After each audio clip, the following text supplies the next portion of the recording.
Elle n'aurait jamais imaginé qu'une telle chose puisse arriver. Le chef du village a soudainement amené un étranger et déclaré qu'il serait son futur mari. Tout cela est arrivé parce que cet homme avait fait un vœu au Père Noël. Il avait demandé une épouse aussi douce qu'un lapin et une fille aussi adorable qu'une mangouste. Le nom de cet homme était Kim Joo-won. Et à ce moment-là, il marchait seul dans les rues à Noël. À chaque fois qu'il voyait une famille de 3 personnes heureuses, il ne pouvait cacher son envie. Puis, dans cette rue, il a aperçu quelqu'un qui semblait aussi seul que lui. En temps normal, il serait simplement passé son chemin. Mais c'était la veille de Noël, et cette période de l'année lui rappelait toujours ses défunts parents. Alors Joo-won a sorti quelques billets de son portefeuille et les a déposés devant le Père Noël. Mais juste au moment où il se levait pour partir, le Père Noël a soudainement attrapé sa main. Le Père Noël a dit « Dis-moi quel est ton vœu ». Joo-won a essayé de retirer sa main, mais la poigne du Père Noël le serrait comme un étau et ne le lâchait pas. Depuis son enfance, Joo-won était exceptionnellement grand et d'une force incroyable. Il n'avait presque jamais perdu contre personne en force pure, mais cette fois-ci, il ne pouvait pas du tout se libérer de cet homme. Le Père Noël agissait comme s'il y avait une raison cachée, comme si Joo-won devait absolument faire un vœu.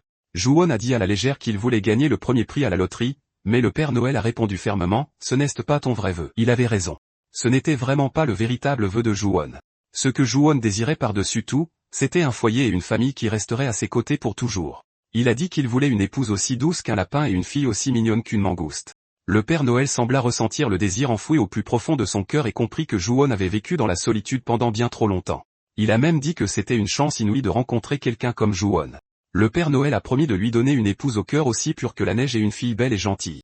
Ensuite, il a souhaité à Joo-won une vie heureuse, paisible et épanouie. Voyant le Père Noël agir comme un fou furieux, Joo-won a profité de l'occasion pour retirer brusquement sa main et a quitté les lieux précipitamment. Mais le Père Noël a continué à crier dans son dos « Je mettrai toutes mes forces pour exaucer ton vœu. Tous les Pères Noël du village du Père Noël t'encouragent. » Joo-won, convaincu que cet homme était fou, a accéléré le pas. Même après être monté dans le métro pour rentrer chez lui, Joo-won n'arrivait toujours pas à se calmer. Il avait beau y penser, les mots du Père Noël résonnaient comme les divagations d'un fou, mais malgré cela, il lui avait avoué son vœu. Car au fond de lui, il désirait ardemment sa propre famille et espérait enfin trouver le bonheur. Puis, pour une raison inconnue, ses paupières sont soudainement devenues insupportablement lourdes. Un léger frisson semblait s'infiltrer dans l'air ambiant. Quand Joo-won a enfin pu voir clairement autour de lui, il a été frappé de stupeur. Mais où diable était-il? N'était-il pas dans le métro en train de rentrer chez lui? Pour empirer les choses, il était maintenant enfermé dans une cage et tous ses vêtements avaient disparu. Plusieurs autres hommes étaient enfermés dans la même situation que lui. En écoutant les gardes à l'extérieur, Joo-won a réalisé qu'il ne comprenait pas un traître mot de ce qu'il disait.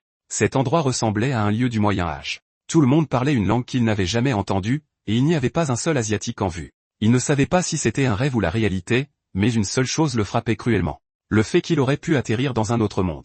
Voyant un homme déjà mort dans le coin, Kim Joo-won s'est approché, s'est excusé silencieusement et a pris ses vêtements. Après tout, Joo-won n'avait rien à se mettre et tremblait déjà de froid. À cet instant, il n'a pas pu s'empêcher de repenser aux mots du Père Noël qui promettait de réaliser son rêve. Mais était-ce vraiment ce bonheur dont le Père Noël avait parlé? Cet homme n'avait-il pas complètement mal compris le sens du bonheur? Si c'était un rêve, Joo-won espérait seulement se réveiller au plus vite, mais il avait déjà passé d'innombrables jours et nuits enfermé dans cette carriole. Pendant ce temps, Joo-won avait fini par découvrir que tout le monde dans la carriole, y compris lui-même, était un esclave. Et la raison pour laquelle les soldats continuaient de les traîner d'un endroit à l'autre était de les vendre comme esclaves. À chaque fois qu'il arrivait dans un village, le chef du village sortait et choisissait quelqu'un. Au début, Joo-won pensait qu'il serait rapidement choisi grâce à sa corpulence inhabituellement grande. Après tout, c'était sa seule chance d'échapper à cet endroit. Cependant, en traversant plusieurs villages, il a sombré dans un désespoir total, car pas un seul chef de village ne l'avait choisi. Abasourdi, Joo-won s'est rappelé les mots que sa mère lui disait quand il était enfant. Quoi que tu fasses, tu dois travailler dur. Elle disait qu'il fallait survivre de toutes ses forces, quelle que soit la situation à laquelle on était confronté. Mais maintenant, il ne savait pas combien de temps il pourrait encore tenir. À chaque fois qu'il se souvenait du Père Noël disant qu'il exaucerait son vœu de toutes ses forces, Joo-won maudissait intérieurement sa cruauté. Sa main tremblante s'est dirigée vers une fourchette posée à côté de lui. L'instant d'après, il l'a plantée en direction de son propre cou. Pensant que s'il mourait, il pourrait peut-être retourner dans le monde où il vivait. Mais juste à ce moment, un morceau de pain a été glissé à travers les barreaux de fer. Joo-won a levé les yeux et a vu une belle femme lui sourire. À ses côtés se tenait une petite fille timide, remplie de curiosité, qui jetait des regards furtifs à Joo-won. Et à cet instant, Joo-won a trouvé une nouvelle raison de continuer à vivre. Il s'est avéré que juste un jour plus tôt, cette pauvre mère et sa fille partageaient un maigre repas dans leur maison. La femme a donné toute la nourriture à l'enfant, mais cette petite fille attentionnée a insisté pour que sa mère mange avec elle. La femme a été profondément touchée. Mais à ce moment-là, le chef du village a soudainement frappé à leur porte. Ce coup soudain a surpris la mère et la fille. Le chef du village a dit à la femme qu'un des hommes amenés par les soldats demain matin deviendrait son mari. Il lui a ordonné de préparer de la nourriture à l'avance et de la porter à l'entrée du village le lendemain matin. Après le départ du chef du village, la femme n'a pu que serrer l'enfant dans ses bras, impuissante. Elle était terrifiée mais ne pouvait pas s'enfuir parce que cette petite fille était la fille de cet homme. Si la femme s'enfuyait et laissait l'enfant seul ici, la petite ne survivrait jamais. À cette idée, la mère et la fille ont fondu en larmes. Après que l'enfant se soit endormi en serrant fort son ours en peluche, la femme s'est accroupie dans un coin pour réfléchir à ce qu'elle devait faire. Elle ne voulait plus jamais traverser une telle épreuve. La petite fille était la fille de cet homme, et le père de la femme l'avait vendue à l'homme vivant dans cette petite maison pour une seule peau de lapin. Dès son arrivée ici, elle a été battue par l'homme qui allait devenir son mari. C'est cette nuit-là qu'elle a cruellement réalisé que sa vie misérable ne faisait que commencer. Tard cette nuit-là, la petite fille est apparue devant elle. L'enfant, tel un petit ange, l'a réconfortée et a pris soin d'elle. Mais ce à quoi la femme ne s'attendait pas du tout, c'est que l'homme est parti dans la montagne cette nuit-là et n'est jamais revenu. Il a laissé la femme et l'enfant seuls dans la cabane. Lorsque la femme a appris la nouvelle, elle a ressenti un bref soulagement, mais la peur a rapidement et silencieusement pris le dessus. Ici, une femme sans mari n'était rien de plus qu'une brebis hors de l'enclos. Le jour suivant s'est vite levé. Lorsque la mère et la fille sont arrivées à l'entrée du village, elles ont immédiatement remarqué Kim Joo-won, misérable dans la carriole. Et nous voici de retour au présent. La femme s'est approchée de lui avec un morceau de pain. Elle a tendu le pain à Joo-won, ce qui est devenu pour lui une nouvelle raison de continuer à vivre. Juste à ce moment-là, le chef du village s'est avancé avec un sourire radieux. Il a pratiquement arraché la nourriture des mains de la femme, disant qu'il devait accueillir et régaler les soldats, puis lui a ordonné de retourner au village. La femme a hoché la tête, a pris la main de la petite fille et s'est dirigée vers la maison. Avant de partir, la petite fille, curieuse, n'a pas pu s'empêcher de se retourner vers Joo-won. Après plusieurs jours de voyage, Joo-won était déjà au bord de la famine. Mais au moment où il s'apprêtait à engloutir le pain, 2 soldats se sont approchés et lui ont crié de sortir immédiatement. Joo-won a été violemment projeté au sol. Il souffrait d'une faim si terrible qu'il n'avait même plus la force de se tenir debout. Mais l'instant d'après, les soldats tailladèrent simultanément les poignets des 2 hommes capturés avec lui. Puis, ils essuyèrent le sang de leur dague sur un morceau de papier. Soudain, une lumière bleue commença à émaner du papier. Joo-won contempla la scène, incapable de cacher sa stupéfaction. Dans quel genre de monde avait-il bien pu atterrir? Était-ce cela, la magie? Le soldat murmura secrètement quelque chose à l'oreille du chef du village. Le chef du village toisa alors Kim Joo-won de la tête aux pieds, hochant la tête de temps à autre. Pendant ce temps, dans la cabane, un sac de provisions séchées fut balancé devant la femme. Le village allait lui fournir de quoi manger pendant quelque temps. Le chef l'avertit de faire attention, car l'homme qu'elle allait épouser ne comprenait pas un traître mot de leur langue. Pour être honnête, les villageois n'avaient jamais apprécié son précédent mari. Ils ne l'avaient accepté que pour la simple et unique raison qu'il pouvait chasser dans les montagnes. Mais l'homme à qui elle était destinée cette fois-ci était différent. D'après les soldats, il y avait de fortes chances qu'il soit un roturier. Contrairement à sa carrure anormalement imposante, ses mains et ses pieds étaient aussi doux que ceux d'un noble. Les soldats affirmaient que c'étaient les mains de quelqu'un qui n'avait jamais fait de mal à une mouche. De plus, seul le gardien de la montagne avait le droit de chasser, alors s'il apprenait bien son métier, la femme et l'enfant pourraient enfin vivre en paix. La femme secoua lentement la tête et dit qu'elle espérait juste que cet homme ne serait pas violent. Tant qu'elle et son enfant pouvaient vivre en paix, cela lui suffisait. C'est alors qu'on frappa à la porte. Par la fenêtre, son regard croisa celui du chef du village, accompagné d'un homme exceptionnellement grand. Le chef ouvrit la porte et déclara « Je t'aille amener ton nouveau mari ». Ignorant quel genre d'homme le chef avait choisi cette fois, elle se figea de terreur, par pur instinct. Quand l'homme entra, elle réalisa que c'était celui à qui elle avait donné un morceau de pain ce matin-là. Elle leva les yeux vers Joo-won et fut sidérée par sa stature invraisemblablement gigantesque. Elle n'avait jamais vu de sa vie quelqu'un d'aussi grand. Joo-won baissa les yeux et la reconnut également. C'était la femme qui lui avait redonné une raison de vivre, mais il ne comprenait absolument pas pourquoi elle tremblait autant. Agacé de les voir tous les deux plantés là, le chef poussa brusquement Joo-won vers elle. Puis, la pointant du doigt, il dit « Vous êtes mari et femme maintenant, alors arrêtez d'être aussi coincés. » Aussitôt après, il les força à se donner la main. Face à cette scène, le chef dit d'un ton sarcastique qu'il avait l'air d'un vrai couple et qu'il allait très bien ensemble. Joo-won pensa en son fort intérieur, c'était donc ça, la bénédiction de ce Père Noël? Une femme aussi douce qu'un lapin et une fille aussi adorable qu'une mangouste. Peut-être que cet enfoiré de Père Noël disait la vérité, après tout. Il avait bel et bien exaucé son souhait, mais en regardant cette mère et sa fille si fragiles, Joo-won sentit son cœur se serrer d'une frustration indicible.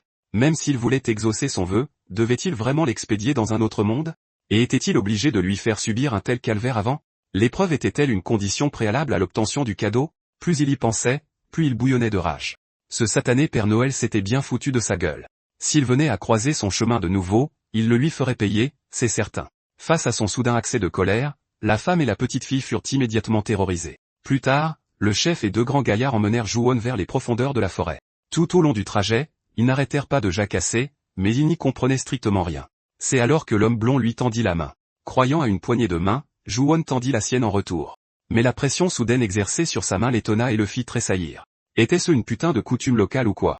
Alors, il appliqua une légère pression à son tour, et l'homme blond tomba à genoux, se tordant de douleur. En voyant cela, le chef, l'air satisfait, l'applaudit et s'approcha un arc à la main. Puis, il tendit l'arc et les flèches à Ju-won. Kim Ju-won ne cerna pas du tout ses intentions. Pourquoi lui donnait-il cela? À ce moment, le chef s'accroupit devant lui. Il plaça ses 2 mains derrière ses oreilles et se mit à sautiller. Il imitait manifestement un lapin. Ce n'est qu'alors que Ju-won comprit la situation. Son intention était de lui apprendre à chasser.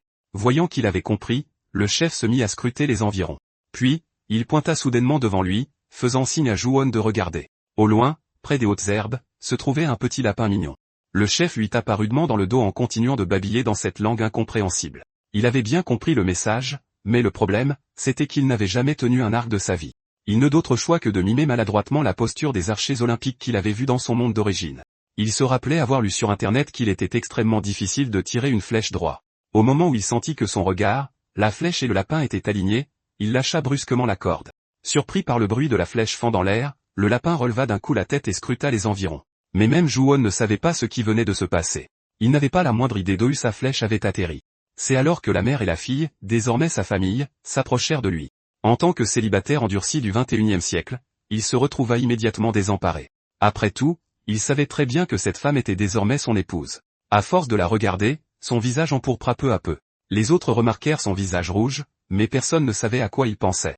La femme déploya alors un tissu, et tous les 3 s'assirent ensemble dans un silence gêné. Ensuite, la petite fille sortit le déjeuner du panier et le tendit à Ju-won. Déjà affamé comme un loup, il engloutit la nourriture sans prêter attention au reste. Pendant ce temps, la mère et la fille, assises juste devant lui, n'arrêtaient pas de le fixer en train de manger. Mais lorsqu'il leva les yeux pour les regarder, elles sursautèrent et détournèrent le regard. Face à cela, Ju-won esquissa un léger sourire. Le mot famille lui avait toujours semblé si étranger. Depuis le collège jusqu'à ses 30 ans, sa seule et unique réalité était de se réveiller tout seul chaque jour. Mais à présent, il avait lui aussi une vraie famille. Bien sûr, avoir une famille était bouleversant. Mais en repensant à toutes les humiliations qu'il avait subies depuis son arrivée, il continuait de serrer les dents de colère. Il hurla vers le ciel, « Père Noël, je vais te buter !» Mais en même temps, il avait aussi envie de remercier ce vieux fou. Le lendemain, comme Ju-won allait occuper le poste vacant de gardien de la montagne, le chef envoya quelqu'un les escorter, lui et sa nouvelle famille. La femme et la petite fille peinaient à suivre leurs pas. En les voyant trempés de sueur, il aurait voulu leur demander si elles pouvaient encore avancer. Mais ne maîtrisant pas du tout leur langue, il n'avait aucun moyen de communiquer avec elles. Il devait s'adapter à ce monde au plus vite. Depuis son enfance, sa mère lui disait qu'il ne fallait jamais hésiter lorsqu'on trouvait quelqu'un à protéger. Qu'il fallait agir sans plus attendre. Se souvenant de ces paroles, Ju-won se retourna et s'approcha d'elle. Lorsque son immense silhouette projeta une ombre épaisse sur elle, la petite fille, morte de peur, fondit en larmes. Faute de mieux, Ju-won se recroquevilla autant que possible et s'adressa à elle de sa voix la plus douce. « Je vais vous porter, alors ne soyez pas trop effrayés. » Mais comme il ne se comprenait pas, la femme restait terrifiée. Elle s'agenouillait et n'arrêtait pas de faire des gestes vers Kim Ju-won, comme pour implorer désespérément sa pitié. Ju-won ne faisait que s'approcher, il ne s'attendait pas du tout à une réaction aussi excessive. Alors, au lieu d'essayer de s'expliquer, il a simplement pris la mère et la fille dans ses bras. Puis, lorsqu'ils cessent de lever, le mouvement brusque les a poussés à s'agripper instinctivement à lui. C'est alors qu'elles ont compris que Ju-won voulait juste les porter pour se déplacer plus vite. Comprenant qu'il n'avait aucune intention de leur faire du mal, la mère et la fille se sont peu à peu calmées. Ju-won a continué d'avancer en les portant sans ralentir le moins du monde. Se demandant comment elles pouvaient être aussi légères, il a dit doucement, « Peu importe si la petite fille comprenait ou non, à partir de maintenant, je travaillerai dur pour que vous ayez toutes les deux une vie meilleure. » La petite fille a doucement tendu la main pour essuyer la sueur qui coulait sur son visage. Elle ne savait toujours pas quel genre de personne était ce grand gaillard, mais pour l'instant au moins, il semblait sincèrement gentil avec elle. Le temps a passé vite et ils sont bientôt arrivés à la cabane dans la montagne. Après que Ju-won l'a remercié, le vieil homme a fait demi-tour pour redescendre la montagne. En regardant la cabane délabrée devant lui, Ju-won s'est dit qu'il y ferait bien plus froid que dans son ancienne mansarde. Il a toujours détesté le froid, et maintenant, ce froid lui semblait encore plus terrible. Mais en ouvrant la porte, Ju-won a compris que quelque chose n'allait pas. Les yeux de la femme étaient rougis. Elle pleurait, de toute évidence. Ju-won s'est empressé de faire des gestes pour lui demander pourquoi elle pleurait, mais elle l'a juste regardé en silence. L'instant d'après, elle est soudainement sortie de la cabane en courant. En regardant autour de lui dans la pièce, Ju-won a semblé comprendre ce qui s'était passé. Il ne restait presque plus rien à l'intérieur. La vue de cette cabane complètement vide lui a immédiatement donné mal à la tête. La femme a couru un peu plus loin et a éclaté en sanglots, relâchant ses pleurs retenus. Elle n'aurait jamais imaginé que les gens prendraient tout chez elle pendant qu'elle était au village. Les étagères, la table, et même la faucille, là où est le marteau. Il ne restait absolument rien. Le temps allait se refroidir de plus en plus, et il n'avait même pas d'outils pour réparer la maison. Si une bête sauvage les attaquait, ils ne pourraient même pas se défendre. Quand ses pleurs se sont calmés, Ju-won s'est approché lentement et s'est assis à côté d'elle. Il a doucement caressé ses cheveux et a dit « Tout va bien. Si la maison est abîmée, je la réparerai. Si une bête sauvage apparaît, je vous protégerai. » Bien qu'ils ne parlent pas la même langue, la femme s'est tout de même sentie réconfortée. En voyant Ju-won faire de son mieux pour la rassurer, elle savait qu'elle devrait vivre avec cet homme sans même pouvoir communiquer avec lui. De plus, Ju-won ne savait même pas comment chasser. Dans un endroit aussi impitoyable, allait-il vraiment pouvoir survivre? Mais Ju-won a juste souri et a dit doucement, « Fais-moi confiance, je te protégerai. » Même si leur situation actuelle l'inquiétait toujours, ses paroles rassurantes l'ont étrangement calmé. Ju-won se fichait de savoir si elle comprenait ou non ce qu'il disait. Il a simplement continué à parler d'une voix calme. « Dans mon monde d'origine, après la mort de mes parents, j'ai toujours vécu seul. Même à l'époque, il avait serré les dents et survécu. Maintenant qu'il avait enfin une famille, il n'avait aucune raison d'abandonner. Crois-moi. Je trouverai un moyen de subvenir aux besoins de notre famille, quoi qu'il en coûte. » Comme si elle ressentait les émotions de Kim Ju-won, la femme a soudain eu la gorge nouée et s'est mise à trembler. Puis, elle s'est jetée dans les bras de Ju-won et a éclaté en sanglots. Croyant que Ju-won lui faisait du mal, la petite fille a accouru en criant. Puis elle a bondi à ses côtés et a serré la femme très fort dans ses bras. Dans les bras de Ju-won, la femme pleurait de manière incontrôlable, regardant la petite fille avec des yeux embués de larmes. Mais la petite fille non plus ne pouvait empêcher ses larmes de couler. À ce moment-là, d'innombrables pensées ont traversé l'esprit de Ju-won. Il était alors fermement convaincu qu'il pourrait devenir une famille heureuse, et qu'il serait un bon mari et un bon père pour les rendre plus heureuses que quiconque. Il ferait en sorte qu'elles ne regrettent jamais de l'avoir accepté dans leur famille. Cependant, de retour à la cabane, la relation entre trois semblait être revenue à la case départ. Ju-won pensait qu'il y avait eu un grand progrès, du moins assez pour ne plus être aussi gêné. Mais étrangement, cela le mettait plutôt à l'aise. De toute façon, ils allaient vivre ensemble à partir de maintenant. À cet instant, Ju-won a soudain réalisé quelque chose.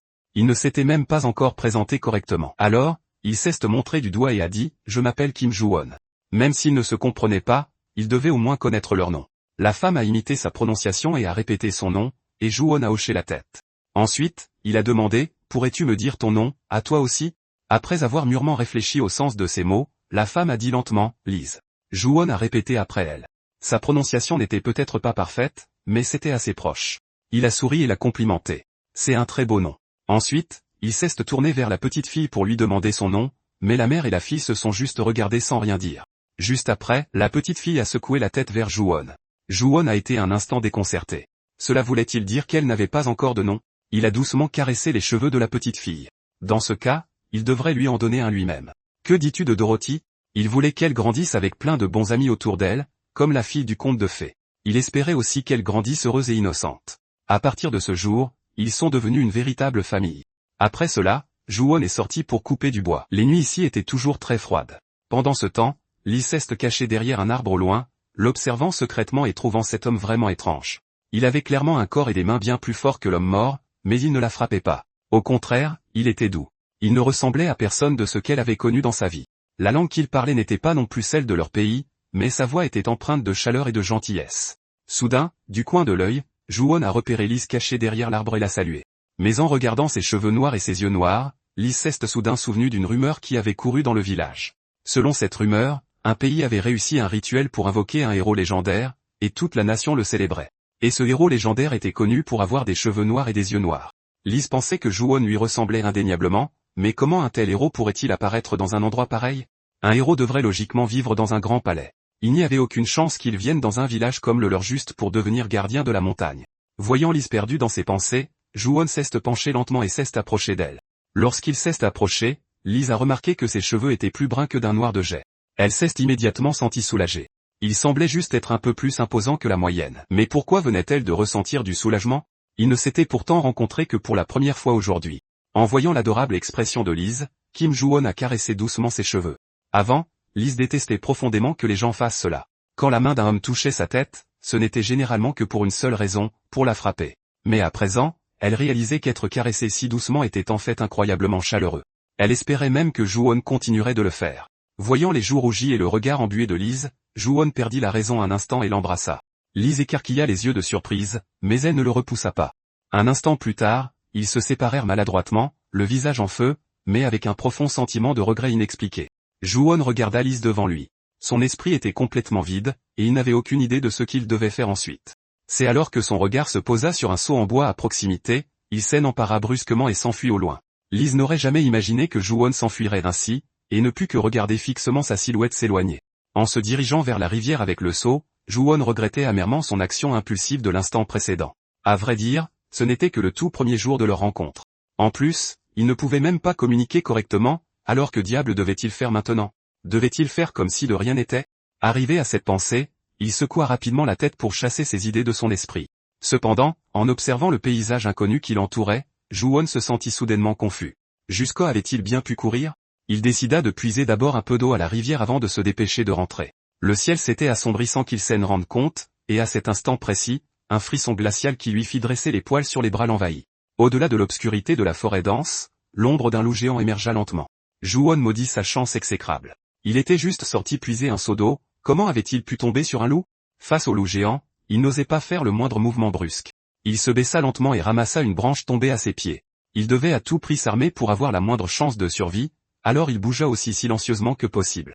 Mais au moment où il ramassa la branche, le loup chargea vers lui, et Ju-won se redressa d'un bond, terrifié. Lorsqu'il tint la branche à l'horizontale pour se protéger, le loup la mordit férocement. Ju-won profita de cette ouverture pour serrer son poing libre, rassemblant toutes ses forces.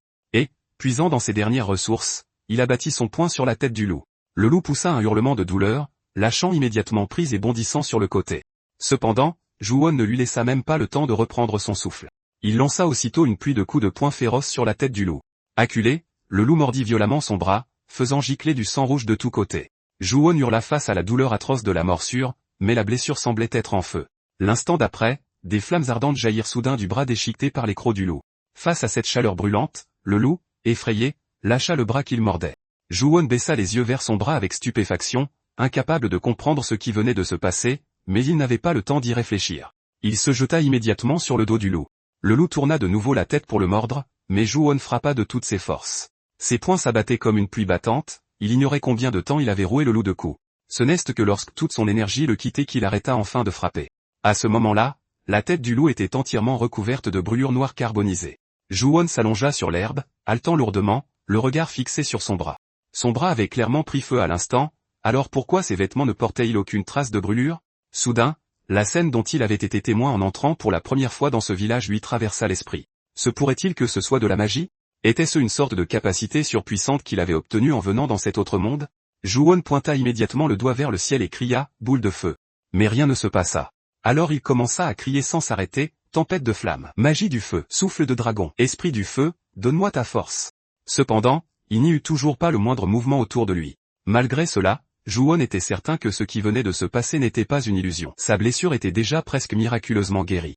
Si je parviens à maîtriser ce pouvoir, je pourrais tellement mieux protéger ma famille en tant que gardien de la montagne. Ainsi, je pourrais offrir à Lise et Dorothy un meilleur environnement, de la nourriture délicieuse, et une vie véritablement heureuse. De plus, il n'y a même pas de médecin dans ce village de montagne, alors si j'éveille ce pouvoir, je pourrais peut-être soigner les blessures et les maladies. Ju-won devait réfléchir profondément à la façon dont cette capacité s'était déclenchée. Il tenait sincèrement à cette famille. Dans son monde d'origine, peu après le décès de ses parents, son grand-père l'avait également quitté. À cette époque, les gens le pointaient du doigt, l'accusant d'attirer le malheur. Il n'était alors qu'au collège, mais même ses proches le traitaient comme la peste, le blâmant et s'éloignant de lui. Ju-won secoua vigoureusement la tête.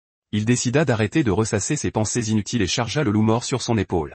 Il voulut le vider de son sang sur place, mais craignait que la forte odeur de sang n'attire d'autres prédateurs. Il décida de se dépêcher de rentrer avant qu'il ne fasse complètement nuit. Écorcher un animal était une tâche assez complexe, mais Ju-won avait déjà aidé son grand-père lorsqu'il attrapait des poules et des lapins. Si son grand-père et ses parents le voyaient abattre un loup à main nue en ce moment, ils seraient certainement très fiers de lui. Le seul problème était qu'il n'avait toujours aucune idée de la façon de s'entraîner et d'activer cette magie. À ce moment-là, Lise allumait le feu dans la cabane et préparait le dîner. Dorothy, 5 ans, l'aidait de ses petites mains à ses côtés. Entendant un bruissement à l'extérieur, Dorothy se colla à la fenêtre pour regarder dehors. Mais à cet instant précis, la tête d'un loup géant apparut soudainement, et Dorothy, terrifiée, éclata en sanglots. En voyant la tête du loup géant par la fenêtre, Lise attrapa d'instinct le couteau de cuisine sur la table. Cependant, l'instant d'après, ce qui s'offrit à ses yeux fut l'image de Ju-won, debout, gémissant sous le poids du loup mort qu'il portait. Lise crut vraiment que son cœur allait s'arrêter. Des larmes montèrent instantanément à ses yeux, elle qui, à première vue, avait cru que Ju-won s'était fait dévorer par le loup. Le couteau lui glissa des mains et tomba sur le sol avec fracas. Elle accourut précipitamment et se mit à l'examiner de la tête aux pieds pour voir s'il n'était pas blessé. Ju-won enveloppa doucement sa main et dit, « J'ai juste été un peu mordu au bras. Je vais bien. » L'instant d'après, Lise se jeta dans ses bras, et le visage de Ju-won devint rouge pivoine en un éclair. Elle marmonnait sans cesse la même chose. Ju-won devina qu'elle disait probablement, « Quel soulagement !» À ses côtés, Dorothy marmonnait également quelque chose de similaire. Le lendemain, Ju-won sortit la table dehors, y posa le loup et commença à l'écorcher. Ce n'est qu'après y avoir mis toutes ses forces qu'il parvint enfin à retirer lentement la peau. Quand je regardais mon grand-père le faire autrefois, ça semblait si facile. Maintenant que je le faisais moi-même, je réalisais amèrement à quel point c'était un travail ardu et épuisant. Ensuite, il coupa la viande de loup morceau par morceau. C'est alors que Lise l'appela depuis le pas de la porte. Lorsque Ju-won s'approcha, il vit qu'elle lui tendait un seau. Elle semblait vouloir qu'il y mette la viande. Ju-won essaya de lui exprimer sa gratitude par des gestes maladroits. Il ne savait pas si Lise avait compris, mais elle continuait de lui sourire, les joues teintées de rose. Elle aussi ne cessait de lui faire des gestes. Ju-won ne comprenait pas du tout le sens, mais il pouvait clairement sentir qu'elle était très heureuse. Instinctivement, Ju-won passa un bras autour de sa taille et la regarda de ses yeux profonds. À ce moment-là, Lise et lui pouvaient sentir les battements de cœur l'un de l'autre si distinctement. Lise, surprise, se dégagea brusquement, mais la rougeur de ses joues refusait de s'estomper. Elle se demandait pourquoi cet homme la regardait constamment de cette façon. Elle n'avait fait que lui apporter un seau. Mais elle vivait déjà tant de premières fois avec lui, à commencer par ce premier baiser. C'était le premier baiser de sa vie. Même si elle ignorait si c'était également le sien. Malgré tout, à l'idée que Ju-won puisse avoir une autre femme, elle ressentait une légère douleur au cœur. Lise chassa cette pensée de son esprit et entra à l'intérieur. C'est alors qu'elle découvrit Ju-won en train de mettre de la viande dans un seau. En le voyant, elle se précipita pour l'aider, car ici, ce genre de tâche incombait généralement aux femmes. Mais en observant Ju-won, elle remarqua qu'il s'en sortait avec un naturel déconcertant. Lorsque Ju-won tira doucement la main de Lise, elle le regarda d'un air perplexe. Cependant, en le voyant s'approcher, son cœur se remit à battre la chamade. Lise ferma fort les yeux, tendue, mais Ju-won se pencha simplement vers son oreille pour lui murmurer qu'elle était un petit cochon idiot.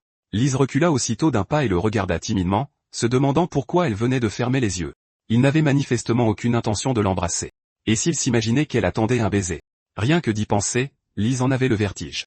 Mais alors que Lise Sen voulait intérieurement, Ju-won se pencha de nouveau et approcha lentement son visage. Cette fois, Lise se jura de ne surtout pas fermer les yeux, sinon il allait forcément encore se méprendre. Pourtant, tandis qu'elle le fixait d'un air hébété, Ju-won déposa un baiser sur ses lèvres. En voyant le visage de Lise devenir rouge pivoine, Ju-won laissa échapper un petit rire.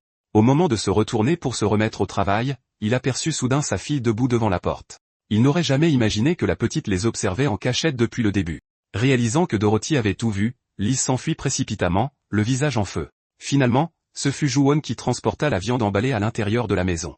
À 5 ans, Dorothy voulait toujours se rendre utile. Ju-won lui dit tendrement « Merci, Dorothy. Ma fille, tu es vraiment incroyable. » À ces mots, Dorothy, qui boudait l'instant d'avant, éclata aussitôt d'un grand rire. Ce soir-là, Lise accrocha dans la chambre la peau de loup que Ju-won avait dépecée dans la journée. Ju-won la regarda d'un air interrogateur, pensant que la peau de loup devait pourtant sentir assez fort. Alors pourquoi tenait-elle absolument à l'accrocher dans la pièce? Mais à cet instant, il comprit immédiatement ce que Lise ressentait. Pour elle, cette peau de loup était sans doute la chose la plus précieuse qui soit. En voyant Lise et Dorothy sourire, Ju-won se dit intérieurement que c'était cela, le vrai bonheur. Le lendemain, Lise se leva tôt pour préparer la conservation de la viande de loup. Ju-won pouvait clairement voir à quel point elle était heureuse en regardant la viande. Il observa donc attentivement la méthode et décida de s'en charger lui-même la prochaine fois. Depuis son arrivée dans ce monde, il y avait tant de choses qu'il devait apprendre. Par exemple, il devait savoir ce qui avait de la valeur et comment se déroulaient les échanges commerciaux ici. Ensuite, Ju-won se leva et s'étira en tendant les bras et les jambes. Il était temps d'aller travailler, mais au moment où il s'apprêtait à sortir, Lise l'interpella et il s'arrêta, perplexe. Après qu'elle eut fait de longs gestes, Ju-won devina prudemment et demanda « Tu veux que je m'assoie et que je me repose encore un peu ?» Lise hocha la tête, et Ju-won répondit en souriant « Je vais bien. Mes blessures ne me font plus mal. » Il tapota de nouveau l'épaule de Lise pour la rassurer, lui disant de ne pas s'inquiéter et qu'il ne forcerait pas. Puis il ramassa sa hache et se dirigea vers la forêt. Ayant entendu dire que le chêne faisait le meilleur bois de chauffage, il prévoyait d'en abattre quelques-uns. Même s'il n'avait jamais coupé d'arbre, il avait au moins la force pour le faire. Après avoir trouvé un chêne, il abattit sa hache de toutes ses forces, mais pour une raison quelconque, elle lui échappa des mains et s'envola. Extrêmement gêné, Ju-won resta figé sur place. Heureusement, il n'y avait personne aux alentours. Après plus d'une demi-journée de travail, il rentra enfin à la maison avec du bois de chauffage sur le dos. Liz s'approcha précipitamment, lui prit la main et le regarda, le visage empreint d'inquiétude. Elle l'aida à décharger le panier qu'il portait sur le dos, puis le tira pour le faire asseoir. Ensuite, elle sortit un chiffon propre et lui essuya soigneusement les mains. Ju-won la rassura avec tendresse. « Tout va bien pour moi. » Pendant ce temps, Dorothy, qui observait de loin les deux se regarder avec tendresse, sembla soudain se souvenir de quelque chose. La petite se retourna et courut vers la jarre d'eau. Elle se hissa sur la pointe des pieds, plongea ses petites mains dans la jarre et les mouilla. Puis elle accourut aussitôt et frotta vigoureusement le visage de Ju-won avec ses petites mains humides. Ju-won comprit immédiatement l'intention de l'enfant. « Tu voulais m'aider à me laver le visage ?» Liz et lui éclatèrent de rire en même temps. Cette petite était vraiment très maligne. Ju-won regarda Dorothy en souriant et la félicita pour son intelligence. Ravie des compliments, Dorothy s'apprêtait à courir de nouveau vers le seau. Ju-won tenta de l'en empêcher en hâte, mais Liz le retint avec un doux sourire. En voyant cela, Ju-won sourit à son tour. Tout semblait n'être qu'un rêve. À l'heure du dîner, Dorothy s'endormit à table sans même avoir fini son repas. La cuillère que l'enfant tenait était toujours coincée dans sa bouche, et elle faisait de petits bruits de succion en respirant doucement. Devant ce spectacle, Ju-won et Liz rirent tous les deux de bon cœur.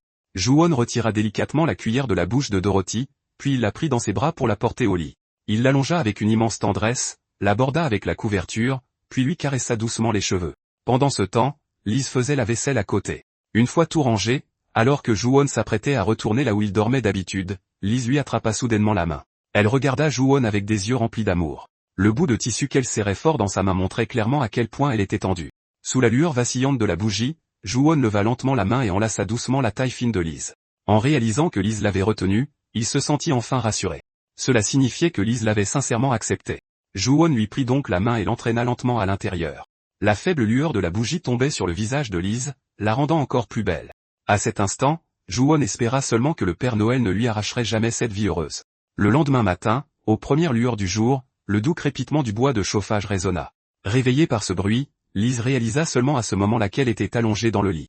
Elle se souvenait très clairement s'être endormie par terre avec Ju-won la nuit précédente. Elle se laissa imprégner par ce sentiment chaleureux de famille et ressentit un véritable apaisement pour la première fois de sa vie. Depuis sa rencontre avec cet homme, son monde avait commencé à changer du tout au tout. Lorsque Ju-won se réveilla, Liz n'était plus à ses côtés. Dorothy, en revanche, dormait toujours profondément. Au moment où Liz allait soulever le seau d'eau, des bras se tendirent derrière elle et le soulevèrent d'un coup. C'était Ju-won, qui était déjà levé. Liz le regarda avec beaucoup plus de naturel qu'auparavant. Mais en le fixant, qui sait à quoi elle pensait, ses joues commencèrent de nouveau à s'empourprer. Ju-won demanda simplement « Ma chérie, as-tu bien dormi ?» Le visage de Liz devint encore plus rouge. Bien qu'il fût impossible de savoir si elle avait compris le sens de ces mots, elle semblait clairement en avoir saisi la signification cachée. Ju-won pensa en lui-même qu'il ne l'avait même pas encore appelée sa femme adorée qu'elle était déjà si timide. Il fit donc des gestes prudents pour demander à Liz quel surnom affectueux elle préférait. Liz détourna la tête, embarrassée, et évita de répondre. Ju-won la trouvait irrésistiblement mignonne, et la voir ainsi lui donnait sans cesse envie de la taquiner davantage. Il la tapota légèrement du doigt, et réalisa à cet instant que sa rougeur s'étendait jusqu'à sa nuque. Juste à ce moment-là, Dorothy se réveilla elle aussi. Dans ses rêves, elle a poursuivi un morceau de viande ailée toute la nuit. C'est pourquoi, même au réveil, elle marmonnait le mot viande comme une somnambule, la bave aux lèvres. Elle a sauté du lit et s'est précipitée dans la cuisine, les yeux pétillants. Sans même remarquer que Ju-won et Liz l'accueillaient, elle a fixé son regard sur le seau de viande. En voyant la viande, les yeux de Dorothy se sont mis à briller et elle bavait à en faire une rivière. Comme elle était trop petite, elle se hissait sur la pointe des pieds, se débattant désespérément pour grimper dans le seau par tous les moyens. En voyant cela, Ju-won et Liz se sont regardés en souriant. Ju-won a imité la voix de Dorothy et a crié « Viande, viande ». Dorothy a immédiatement tourné la tête pour lui jeter un coup d'œil, puis s'est remise à tendre la main vers la viande avec acharnement. Ju-won a éclaté de rire encore plus fort. Comme c'était exactement la vie dont il rêvait, il devait redoubler d'efforts pour devenir un excellent chasseur. Après s'être attardé un moment à la maison, Ju-won a repris la route pour s'enfoncer dans la forêt. Même si un loup comme celui de la dernière fois réapparaissait, il n'avait plus peur. Après tout, il avait pris soin d'apporter une hache cette fois-ci. Un simple loup ne suffisait plus à le menacer, mais en marchant, Ju-won a soudain senti que l'air ambiant était lourd. C'était une aura tellement terrifiante qu'elle lui donnait la chair de poule. Il se sentait tellement oppressé qu'il avait même du mal à respirer. Il a prudemment scruté les environs. En même temps, il a resserré son emprise sur sa hache. La pression écrasante qui l'entourait lui donnait l'impression qu'il allait étouffer d'une seconde à l'autre. Il ignorait quel genre de monstre se cachait dans les parages, mais peu après, des bruits de pas ont soudainement résonné. Quand Ju-won a tourné la tête, il a aperçu une silhouette humaine et non une bête. C'est alors qu'il a enfin pu relâcher un peu la pression. Cette silhouette était entièrement dissimulée sous une cape. Cependant, lorsque cet individu s'est approché, Ju-won a réalisé que cette aura suffocante émanait directement de lui. Mais qui pouvait bien être cet homme? Et pourquoi apparaissait-il ici? Il s'est avéré que ce vieil homme avait senti l'odeur du sang dans la forêt dense et l'avait traqué jusqu'ici. En voyant les traces évidentes sur le sol, il a déduit qu'elle appartenait sûrement à une bête gigantesque. Pourtant, après avoir observé Ju-won pendant quelques jours, il a découvert que ce n'était qu'un novice incapable de tenir une faucille correctement. Le vieil homme n'y comprenait absolument rien. Ju-won ne semblait rien connaître à la chasse, mais il avait pourtant réussi, on ne sait comment, à abattre une bête gigantesque à lui tout seul. Le vieil homme a donc décidé de vérifier par lui-même, et c'est ainsi qu'il est venu à la rencontre de Ju-won. En observant la forme de la blessure sur le bras de Ju-won, le vieil homme était certain qu'il s'agissait d'une morsure de loup. Cependant, la surface de la plaie était déjà presque entièrement guérie, ce qui aurait dû être totalement impossible. Dans cette région, si une blessure s'infectait et provoquait de la fièvre, on pouvait facilement en mourir. À moins que cette personne ne soit un mage d'une rareté extrême. Les mages existaient bien dans ce monde, mais les gens ordinaires avaient peu de chances d'en croiser un dans toute leur vie. Si Ju-won était réellement un mage, c'était enfin l'occasion tant attendue pour ce vieil homme qui nourrissait une rancune tenace. Il y a de nombreuses années, ce vieil homme était lui aussi un jeune homme fougueux. À l'époque, pour devenir le garde forestier chargé de gérer le domaine d'un noble, il fallait d'abord faire ses preuves sur le champ de bataille. En accomplissant des exploits militaires, on pouvait devenir un proche du seigneur. C'est pourquoi il avait erré de village en village, dans l'espoir de devenir un chasseur indépendant. Peu de temps après, il est devenu le garde forestier d'un village. La montagne y regorgeait de ressources, mais comme le bois de chauffage manquait, les roturiers de la région étaient autorisés à pénétrer dans la forêt du seigneur pour en ramasser. Le vieil homme n'a donc pas eu d'autre choix que de s'aventurer au plus profond des montagnes. À l'époque, il pensait simplement que c'était une aubaine et ne s'était jamais demandé pourquoi les villageois n'osaient chercher du bois qu'au pied de la montagne. Lors de la signature du contrat de garde forestier, la seule condition était d'être en parfaite santé. Plus tard, il a été renvoyé à cause d'une blessure à la jambe, et tout cela parce qu'il avait croisé dans les montagnes des gobelins dont il n'avait entendu parler que dans les légendes. Ce n'est que plus tard qu'il a découvert que ces monstres kidnappaient des femmes humaines pour se reproduire. Et ce village, où les femmes périssaient l'une après l'autre, était tristement célèbre dans toute la région comme étant un repère de gobelins. Le vieil homme n'avait eu d'autre choix que de ravaler son humiliation et de survivre tant bien que mal. Tout cela dans l'unique but de se venger un jour des gobelins qu'il avait entraînés en enfer. Même s'il vouait une haine féroce aux villageois qu'il avait trompés, il est resté vivre à leur côté pendant des décennies. Dès que sa jambe s'est suffisamment rétablie pour qu'il puisse marcher, il a méticuleusement préparé sa vengeance. Il avait juré de réduire en cendres tous les repères de gobelins. Et aujourd'hui, il avait trouvé Kim Ju-won. Avec la carrure imposante et la force monstrueuse de Ju-won, presque personne dans les environs ne pouvait lui tenir tête, sans parler de ses capacités de guérison absurdes. Actuellement, les gobelins se terraient au plus profond des montagnes. Mais dès qu'il manquerait de femmes, ils redescendraient sans aucun doute attaquer les villages. Avant que cela n'arrive, le vieil homme devait absolument faire de Ju-won un chasseur hors pair. Cependant, avant cela, il devait cacher l'existence des nids de gobelins à Ju-won jusqu'à ce que leur contrat soit scellé. Dans ce monde, un contrat scellé devenait contraignant, ce qui empêcherait Ju-won de s'enfuir facilement. Le vieil homme a alors commencé à tenter de convaincre Ju-won de quelque chose. En passant ses derniers jours avec Lise, Ju-won avait commencé à assimiler un peu la langue de ce monde, et il a compris que le vieil homme voulait l'entraîner pour en faire un chasseur. Le lendemain matin, à son réveil, Kim Ju-won a tourné la tête pour regarder par la fenêtre. Comme prévu, le vieil homme était toujours là, à l'extérieur. Avec Lise et Dorothy à la maison, Ju-won n'avait aucune envie de laisser entrer un étranger. Pour être franc, le sourire de ce vieil homme lui paraissait extrêmement louche. C'était exactement le même sourire qu'affichaient les responsables des ressources humaines de son ancienne vie lors des négociations salariales. Mais en voyant sa femme préparer son repas du midi avec maladresse mais avec tant d'amour, Ju-won a ressenti un bonheur indescriptible. Lise lui a dit de revenir sain et sauf. C'était la phrase la plus claire qu'elle ait prononcée depuis ces derniers jours. Ju-won leur a fait signe de la main pour leur dire au revoir. Il a ensuite emboîté le pas au vieil homme pendant un long moment. Sur le chemin, le vieil homme n'arrêtait pas de vouloir montrer quelque chose à Ju-won. Mais à cause de la barrière de la langue, ses gestes peinaient à faire passer le message. Puis, soudainement, le vieil homme s'est arrêté et lui a de nouveau dit quelque chose. Ensuite, il a tapé lourdement du pied sur le sol. Ju-won s'est demandé si le vieil homme lui disait de regarder le sol. Ensuite, le vieil homme s'est mis à avancer dans une posture étrange, et les empreintes qu'il a laissées ont laissé Ju-won perplexe. Ju-won n'arrivait pas du tout à comprendre le but de la démarche étrange de ce vieil homme. Mais puisque le vieil homme lui donnait une leçon, Ju-won se devait de l'imiter attentivement et d'apprendre sérieusement. Il a donc fait de son mieux pour reproduire l'enjambée du vieil homme et le placement de ses pieds. Le vieil homme lui a jeté un coup d'œil par-dessus son épaule et a hoché la tête avec une satisfaction dissimulée. Ensuite, le vieil homme a fait toucher à Ju-won l'écorce de plusieurs arbres, lui faisant sentir comment la texture changeait en fonction de l'inclinaison du terrain. Il lui a ensuite appris comment observer la topographie et ressentir la dureté du sol. C'est ainsi que Ju-won a passé toute la matinée à apprendre. À midi, le vieil homme a sorti de la nourriture de son sac et a commencé à manger seul, avant de pointer Ju-won du doigt. Ju-won a tout de suite compris. C'était enfin l'heure du déjeuner. Il a donc sorti le panier repas que Lise lui avait préparé avec amour. C'était un repas incroyablement copieux, rempli d'œufs au plat et de viande. Dès qu'il a ouvert sa gamelle, une délicieuse odeur s'est répandue, mais le vieil homme lui a soudainement fait signe d'arrêter. Cela signifiait probablement qu'il ne fallait pas l'ouvrir ici. Le vieil homme s'est ensuite mis à gesticuler frénétiquement avec tout son corps. Même lui ne s'attendait probablement pas à ce que le repas de Ju-won sente aussi bon. L'odeur de la nourriture humaine était totalement différente de celle de l'air des montagnes. Une odeur trop forte pouvait attirer les bêtes féroces en un instant. Comprenant la gravité de la situation, Ju-won a refermé son repas avec regret. Après cela, le vieil homme l'a conduit jusqu'à la cabane où il vivait. Mais à sa grande surprise, le vieil homme a sorti un arc gigantesque plus grand qu'un être humain. C'était totalement différent des arcs ordinaires, dont la courbure est beaucoup plus petite. Ju-won se demandait comment il pouvait tirer avec un tel arc, mais le vieil homme ne lui donna aucune explication. Il se contenta de lui fourrer cet arc gigantesque entre les mains et de lui faire signe de le suivre. Ensuite, le vieil homme emmena Kim Ju-won dans une clairière dégagée, prêt à lui faire une démonstration en personne. La taille de l'arc laissait deviner la force colossale qu'il exigeait, mais le vieillard n'hésita pas une seule seconde. Il banda cet arc immense jusqu'à son maximum. Plus incroyable encore, ses mains ne tremblaient absolument pas, et il prenait même le temps de viser avec une stabilité déconcertante une cible lointaine. Au moment où il relâcha la corde, la flèche fendit les airs dans un sifflement perçant.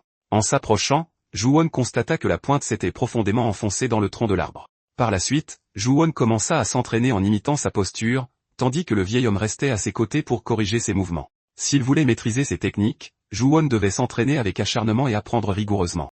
Sinon, dans ce monde inconnu, il ne pourrait même pas se protéger lui-même, encore moins sa famille. Pendant ce temps, à la maison, Dorothy venait d'avaler sa viande rôtie et s'était allongée sur le lit, repue et parfaitement comblée. Après avoir si bien mangé pendant plusieurs jours, elle sentait son petit ventre s'arrondir de plus en plus. En regardant cette mère avec qui elle ne partageait pourtant aucun lien de sang, Dorothy remarqua qu'elle souriait beaucoup plus depuis l'arrivée de son nouveau papa. Avant, elle n'avait presque jamais souri ni l'une ni l'autre. Des tas de pensées se bousculaient dans sa petite tête, et sans s'en rendre compte, elle sombra lentement dans le sommeil. Dans ses rêves, Dorothy s'interrogeait. Lise lui avait dit qu'elle était la femme de papa, et que Ju-won était le mari de Lise. Alors, qui était-il pour elle, au juste? Ils n'étaient pas ses vrais parents, après tout. S'il était vraiment marié, est-ce que cela signifiait que l'homme ne prendrait que Lise avec lui le jour où il partirait? Et qu'allait-il arriver à Dorothy, alors? Ce terrible cauchemar fit sursauter Dorothy qui se réveilla en panique.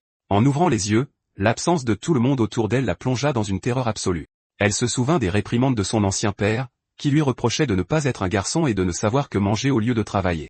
Dorothy bondit aussitôt du lit et se précipita vers le récipient contenant la viande. En voyant que la viande y était toujours, elle poussa enfin un profond soupir de soulagement. Mais pourquoi n'y avait-il personne à la maison?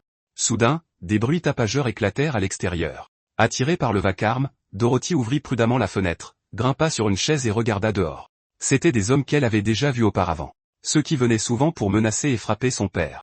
Et à chaque fois, son père passait ses nerfs sur elle. À présent, Dorothy s'inquiétait terriblement pour Lise. Et s'il la frappait comme il l'avait fait avec papa et maman? Le chef de la bande, un homme blond, hurla de rage sur Lise. Réponds. Où est la viande? C'est toi qui as volé ma viande, pas vrai? Lise tentait désespérément de leur expliquer que son mari l'avait chassée lui-même, mais elle ignorait que ses racailles n'étaient pas là uniquement pour ça. Elle avait beau s'égosiller, c'était peine perdue. L'instant d'après, ils projetèrent brutalement Lise au sol. Dès qu'ils pénétrèrent dans la cabane, les trois hommes aperçurent la fourrure de loup étalée sur le séchoir. Ils se jetèrent dessus et la palpèrent avec excitation. C'était un véritable trésor, une pièce qui se revendrait à prix d'or. Le blond ordonna alors à ses deux acolytes de fouiller la maison de fond en comble et de rafler tout ce qui avait de la valeur. Pendant ce temps, sous le lit, Dorothy tremblait de tous ses membres, n'osant même plus respirer. Soudain, Lise fit irruption dans la pièce, s'interposant devant la fourrure de loup en hurlant de ne pas y toucher. Les larmes aux yeux, Lise cria avec indignation, « Vous n'êtes que des bandits. Ça nous appartient. » Le blond lui attrapa violemment la gorge, puis la jeta lourdement contre le sol avec brutalité. Lise tentait péniblement de se relever quand elle aperçut Dorothy recroquevillée sous le lit, terrorisée. Lise n'osa plus prononcer le moindre mot. Elle ne pouvait que détourner le regard et continuer à se débattre contre ces brutes. Dorothy était morte de peur. Si son père la détestait tant autrefois, c'était en partie parce qu'elle se cachait toujours dès qu'elle était effrayée. Le blond et sa bande la regardaient avec un sourire narquois. « Tu croyais vraiment que ta vie s'améliorerait avec ton nouveau mari ?» Mais l'un de ses complices, pris de doute, demanda « Et si le garde forestier le découvre ?» Le blond balaya l'inquiétude d'un revers de main, « Pas de souci. De toute façon, cet abruti ne comprend même pas ce qu'on dit. Sur ces mots, le blond attrapa Lise et commença à la traîner vers la forêt. Il lâcha, cette garce, je mène au cul. Vous deux, prenez tout ce qui a de la valeur dans la cabane. Puis il menaça froidement Lise. Quand tu rentreras, ne dis surtout rien à ton mari. Sinon, je viendrai en pleine nuit et je mettrai le feu à cette baraque. Ses complices priaient pour qu'il n'arrive rien de grave, mais aucun n'osait s'interposer. À vrai dire, ils s'étaient contentés de suivre le mouvement par impulsion. Une fois les hommes partis, Dorothy rampa en hâteur de sa cachette, les regardant s'éloigner au loin. Elle plaqua ses petites mains sur sa bouche, secouée de sanglots. Finalement, elle s'effondra en pleurs et hurla le nom de Ju-won. « Papa Kim Ju-won, où es-tu » Le ciel commençait à s'assombrir au moment où Lise fut emmenée de force. L'entraînement de Ju-won touchait enfin à sa fin. Alors qu'il approchait de la maison, il s'inclina devant le vieil homme et déclara « Merci infiniment pour aujourd'hui ». Mais soudain, il entendit ce qui ressemblait aux pleurs de Dorothy venant de la maison. Dorothy n'était pas le genre d'enfant à pleurer à chaudes larmes sans aucune raison. Il s'était forcément passé quelque chose. Redoutant que Lise et Dorothy soient en danger, Ju-won s'élança immédiatement vers la cabane à toute vitesse. À cet instant précis, il tomba nez à nez avec les 3 hommes qui redescendaient la montagne. Le blond traînait Lise, et les 2 autres étaient chargés de viande, ce qui ralentissait considérablement leur fuite. Face à ce spectacle, Ju-won poussa un rugissement de bête féroce et chargea droit sur eux. Lorsqu'ils tournèrent la tête, le poing de Ju-won s'était déjà violemment écrasé sur le visage du rouquin. L'homme aux cheveux rouges s'étala de tout son long, tandis que l'aura écrasante de Ju-won clouait les 2 autres sur place. Ju-won s'avança alors à grands pas, implacable. Il empoigna d'un seul geste le col de l'homme potelé. Il lui agrippa la nuque pour l'écraser vers le bas, et lui asséna un coup de genou d'une puissance terrifiante. En un clin d'œil, les 2 sbires du blond mordaient la poussière. Comprenant que son heure était venue, le blond attaqua, balançant son poing en plein visage de Ju-won. Mais Ju-won s'abaissa, enroula ses bras autour de la taille du blond et le percuta de toutes ses forces. Il le souleva du sol sans effort avant de le fracasser brutalement contre la terre battue. Ju-won continua de s'acharner sur lui, le rouant de coups sans aucune pitié. La nature humaine pouvait s'avérer si répugnante qu'il devait en faire un exemple. S'il faisait preuve de clémence aujourd'hui, ses ordures ne s'arrêteraient jamais. Il devait s'assurer qu'il n'oserait plus jamais poser un pied ici. Lise remarqua que le blond tentait de sortir quelque chose de derrière son dos. Prise de panique, elle hurla pour avertir Ju-won. Le poing levé, Ju-won tourna son regard vers Lise, le visage interrogateur. C'est l'instant que choisit le blond pour brandir sa faucille et frapper. Ju-won bloqua la lame en plein élan, et brisa sa garde d'un geste d'une force écrasante. À cet instant, une seule pensée obsédait l'esprit de Ju-won, je vais tuer cet enfoiré. Mais juste à ce moment-là, le vieil homme accourut en hâte pour l'arrêter en criant. Il les sépara de force et supplia Ju-won de se calmer. Il lui rappela de penser à sa femme et à sa fille. S'il les tuait tous, que se passerait-il ensuite? C'était aussi la première fois que Lise voyait Ju-won dans une telle rage. Car à ses yeux, il avait toujours été quelqu'un d'incroyablement doux. Ju-won finit par retrouver peu à peu ses esprits. Il eut peur que cette explosion de colère ne réveille de douloureux souvenirs chez Lise. Alors, la voyant trembler de tout son corps, il tendit prudemment la main vers elle, n'osant l'approcher malgré son désir de la toucher. Ju-won ne réalisait pas que ce n'était qu'un simple malentendu dû à la barrière de la langue. Ce que Lise voulait vraiment lui dire, c'était qu'elle se sentait en sécurité et qu'elle n'avait pas du tout peur de lui. Ju-won serra fermement la main de Lise, et leurs regards se croisèrent intensément. Au moment où elle lui rendit son étreinte, Lise en fut absolument certaine. Tant qu'elle serait aux côtés de cet homme, elle serait en sécurité. Désormais, plus personne ne pourrait lui faire de mal. Elle posa doucement sur sa joue la main de Ju-won, couverte de poussière mais d'une chaleur incroyable. Elle pleura silencieusement, lui étant reconnaissante de tout son cœur. Submergée par l'émotion, Ju-won serra Lise dans ses bras, et ses dernières peurs s'évanouirent enfin. Soudain, Lise se souvint que Dorothy était seule à la maison. Elle fit volte-face et courut à la hâte vers la cabane. À son arrivée, elle vit Dorothy toujours devant la fenêtre, complètement paniquée. Ça lui brisait le cœur de la voir ainsi, mais Dorothy tremblait de peur d'être battue pour s'être cachée toute seule face au danger. La petite pensait qu'elle devait demander pardon à Lise. Dorothy s'approcha de Lise en s'excusant sans cesse. Elle ne cessait de répéter ses excuses. Lise serra fort Dorothy dans ses bras et la rassura. En réalité, Lise l'avait vue tout à l'heure, mais avait fait semblant de rien de peur que ces hommes ne la remarquent. Dorothy n'avait donc absolument aucune raison de se sentir coupable. Ton papa est là, maintenant. Confuse, Dorothy demanda, mais il n'est pas mort, mon papa. Lise lui retourna la question. Alors, sais-tu qui est cet homme là dehors? Dorothy répondit, c'est le mari de maman Lise. Lise hocha la tête et dit, oui, c'est vrai. C'est mon mari. Alors c'est aussi le papa de Dorothy. Je suis ta belle-mère, pas vrai? N'est-ce pas? Puisque tu es devenue ma fille, il est aussi devenu ton papa. Tu comprends, ma petite Dorothy? En regardant Ju-won par la fenêtre, Dorothy murmura tout bas, papa. Lise lui caressa tendrement la tête en disant, il est différent du papa qui t'a donné la vie. C'est lui qui nous protège. Et s'il a pu terrasser ces méchants avec autant de force, c'est parce qu'il est le papa de Dorothy. Dorothy se tint à la fenêtre et cria à plein poumon, papa. Ju-won tourna la tête et sourit radieusement à l'enfant. Ce papa lui avait donné de la viande et même un prénom. C'est pour ça que Dorothy l'aimait vraiment beaucoup. Sous le regard de Ju-won, Dorothy courait maintenant vers lui, pleine de joie. Les bras ouverts de loin, il attendit silencieusement que la petite se jette dans ses bras. Dorothy l'appela une nouvelle fois, « Papa ». Ju-won ne comprenait pas comment elle l'appelait, mais il sentit que la carapace de l'enfant s'était enfin brisée. Il souleva Dorothy d'un coup et se dirigea vers la maison. Avant même qu'il n'atteigne la porte, Liz accourut. Tous les trois se serrèrent fort, devenant une véritable famille, mais Dorothy sembla soudain se souvenir de quelque chose. Elle se mit à crier à propos de la viande et se débattit pour s'échapper des bras de Ju-won. À peine les pieds au sol, Dorothy fila comme une flèche vers les bandits. Ju-won n'avait aucune idée de ce qu'elle allait faire, mais Dorothy ne jeta même pas un coup d'œil aux trois hommes étalés par terre. Elle courut droit vers le tonneau de viande. Ce n'est qu'après avoir vérifié que la viande y était toujours que Dorothy poussa enfin un soupir de soulagement. Elle voulait ramener le tonneau à la maison, mais avec son petit corps, elle n'arrivait pas à le faire bouger d'un pouce. Mais à sa grande surprise, le tonneau commença à bouger sous ses doigts. Il commençait doucement à basculer vers elle. Craignant que le lourd tonneau ne l'écrase, Ju-won et Liz se précipitèrent, mais la catastrophe redoutée ne pas lieu. Le petit visage de Dorothy devint rouge d'effort, et sous le regard stupéfait de Ju-won, elle réussit finalement à soulever le tonneau. Ju-won et Liz éclatèrent de rire. L'obsession de Dorothy pour la viande en était presque effrayante. Ju-won s'approcha doucement par derrière et prit le tonneau. Dorothy leva aussitôt vers lui des yeux remplis d'une pure admiration. Ju-won réalisa soudain qu'il était bien plus facile qu'il ne le pensait de devenir un héros aux yeux d'un enfant. En rentrant la viande à l'intérieur, il se rendit compte qu'il lui restait encore un problème majeur à régler. Son visage se figea froidement en voyant les hommes étendus, inconscients, sur le sol. Il avait sincèrement envie de leur ôter la vie, une bonne fois pour toutes. Remarquant son intention meurtrière, le vieil homme s'interposa rapidement. Que Ju-won comprenne ou non, le vieillard fut catégorique, « Tu ne dois pas les tuer. » Si Ju-won se faisait arrêter ou redevenait un esclave à cause d'eux, les choses deviendraient horriblement compliquées.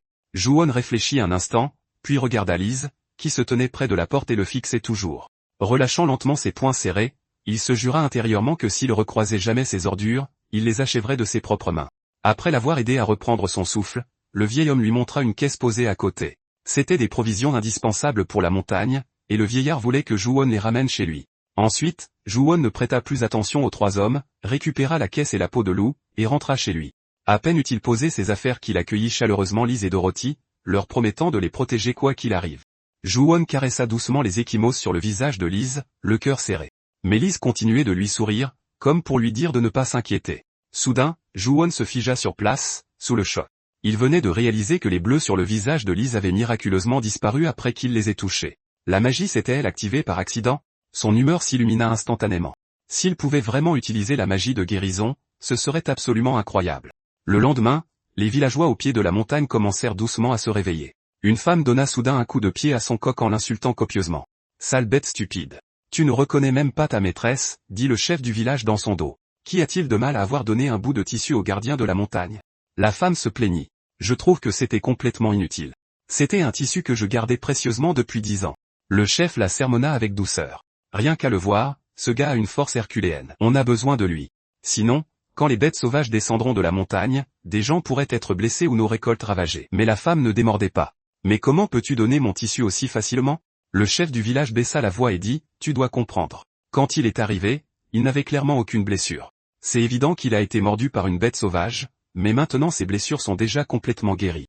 Autrement dit, il y a de fortes chances que ce garde forestier soit un mage. » Même les nobles convoitaient les mages puissants, le chef du village devait donc traiter cette affaire avec précaution. Il pensait que la famille royale voudrait aussi d'un mage, et qu'il pourrait donc vendre Ju-won à un prix exorbitant.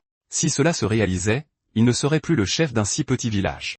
Et pour l'instant, personne ne savait qu'un mage guérisseur se cachait peut-être ici. Mais si la rumeur se propageait et qu'il finissait entre les mains des nobles ou d'une guilde, il ne resterait rien pour le chef du village. Le chef du village ne faisait confiance qu'au vieux Gus, et c'était lui qui lui avait laissé entendre qu'il pourrait être un mage. Le chef du village soupira et dit à sa femme, « Essaie de bien t'entendre avec sa femme, toi aussi. Il est différent de ces idiots du village. De plus, il ne doit absolument pas découvrir que nous détournons les biens du Seigneur. » La femme se frotta le front, soupira et répondit, « D'accord. J'ai compris. » Après le départ de sa femme, le chef du village commença à se demander s'il devait rendre une partie des objets pris dans la cabane. Après tout, pour obtenir plus, il fallait savoir donner un peu en retour. Quelques jours plus tard, Kim Ju-won mit les nouveaux vêtements que Liz lui avait préparés. Pendant ce temps, le chef du village ayant envoyé pas mal de choses ces derniers jours, Liz rangeait soigneusement toutes sortes d'articles, mais Ju-won n'y comprenait absolument rien.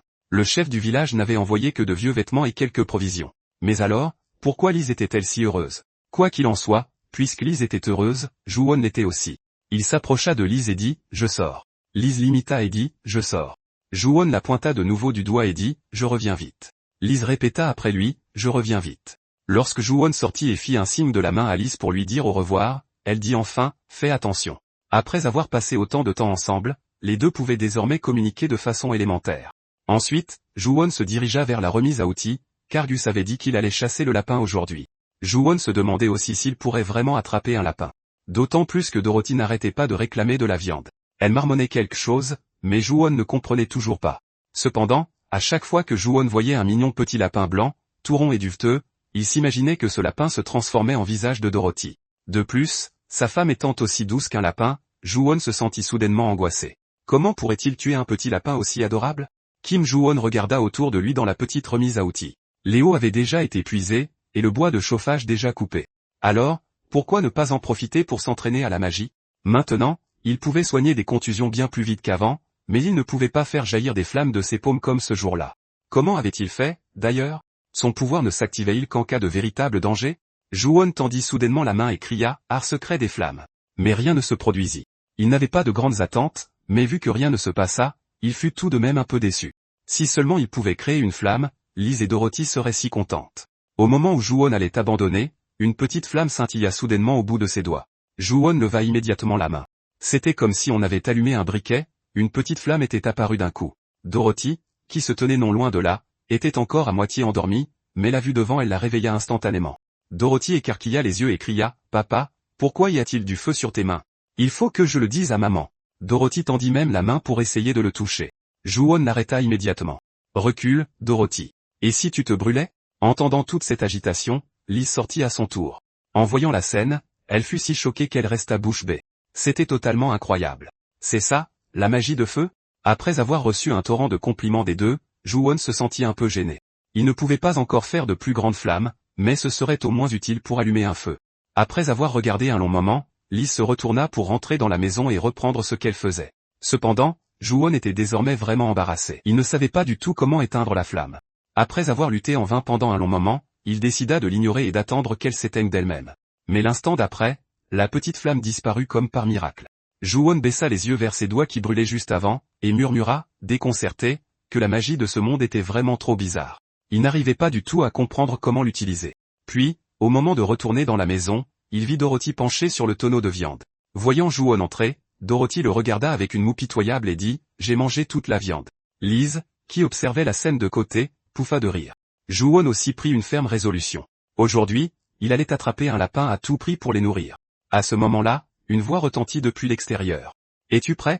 Ju-won tourna la tête et vit que c'était le vieux Gus. Alors, Ju-won attrapa son sac et fit ses adieux à Lise et Dorothy. Dorothy dit « Papa, sois prudent ». Ju-won caressa la mignonne petite tête de Dorothy et dit « Dorothy, sois sage à la maison ». Lise ajouta également « Fais attention dans les montagnes ». Ju-won répondit « Toi aussi. S'il y a un danger à la maison, enfuis-toi d'abord à tout prix. Ne te soucie de rien d'autre. » Et il embrassa profondément Lise. En voyant cela, Dorothy fit la moue en réclamant la même chose. Ju-won sourit largement et dit « D'accord. Notre Dorothy en a droit à un aussi ». Il s'accroupit et fit un bisou à Dorothy également. Une fois dans la montagne, Ju-won et Gus se dirigèrent directement vers l'endroit où ils avaient posé des pièges auparavant. Mais même en se déplaçant, Gus n'arrêtait pas de lui enseigner des techniques de chasse et de survie. Parfois, en voyant des crottes de lapin, Gus arrêtait Ju-won et lui faisait examiner attentivement les traces aux alentours. Peu de temps après, ils découvrirent un lapin. Mais il y avait quelque chose de bizarrement étrange à son sujet. Était-ce parce que c'était un autre monde? Pourquoi ce lapin ressemblait-il à un kangourou? Ce n'est qu'alors qu'ils réalisèrent qu'il était pris au piège. Voyant Ju-won et Gus s'approcher, le lapin montra immédiatement les dents avec frénésie en grognant. Vu sa férocité, il semblait qu'il venait tout juste d'être pris au piège. Gus pensa que c'était l'occasion parfaite pour Ju-won de s'exercer à la chasse. Bien que Ju-won soit arrivé dans ce monde depuis peu, il avait déjà mémorisé pas mal de mots courants, ce qui montrait qu'il était plutôt intelligent. Il devait donc prendre cette chasse au sérieux, car c'était en fait sa toute première véritable expérience de chasse. Alors que Ju-won s'approchait, le lapin aux allures de kangourou se débattait de toutes ses forces. Alors que Ju-won s'avançait lentement avec une flèche à la main, la voix de Gus résonna derrière lui, lui ordonnant de tirer d'abord dans les pattes du lapin. Une cible immobile et une cible en mouvement étant totalement différentes, Gus voulait lui faire éprouver la sensation d'atteindre une proie qui bouge. Il dit ensuite à Ju-won de ne pas considérer cet acte comme de la cruauté. Chacun luttait simplement de toutes ses forces pour survivre. L'instant d'après, d'un mouvement fluide, Ju-won leva son arc, y plaça une flèche et banda la corde. Son regard se fixa sur les pattes du lapin qui s'agitait frénétiquement. Il ne comprenait pas pourquoi Gus cherchait à faire souffrir la bête. La chasse ne consistait-elle pas à achever la proie d'un seul coup pour en finir proprement? Cependant, lorsque leurs regards se croisèrent, Ju-won sembla réaliser qu'il n'avait pas beaucoup d'options. Il se souvint de son arrivée dans cet autre monde. À l'époque, enfermé dans une cage de fer, il n'était même pas traité comme un être humain. Peut-être que Gus essayait véritablement de le former pour qu'il devienne un vrai chasseur. L'instant suivant, Ju-won relâcha la corde. Tandis que le lapin se débattait comme un fou, la flèche fila férocement vers l'avant. Le reflet de la flèche s'agrandit brusquement dans les yeux du lapin. Ensuite, Ju-won s'efforça de maîtriser ses émotions. C'était sa première chasse, il n'y avait pas d'autre choix. Tout cela était nécessaire pour survivre. Gus ramassa le lapin qu'il avait attrapé, le tendit à Ju-won et lui dit de le rapporter chez lui. Gus n'en avait pas besoin pour lui-même. Après tout, il y avait encore 2 bouches à nourrir dans le foyer de Ju-won. Ju-won regarda le lapin dans le sac, se demandant de quelle espèce il pouvait bien s'agir. Il interrogea Gus, mais le vieil homme éluda la question. Il se contenta de dire à Ju-won de se dépêcher d'attraper le dernier. Ju-won lui demanda d'attendre un instant, puis posa l'arc et les flèches qu'il portait dans son dos. Il avait décidé de ne pas tuer le dernier.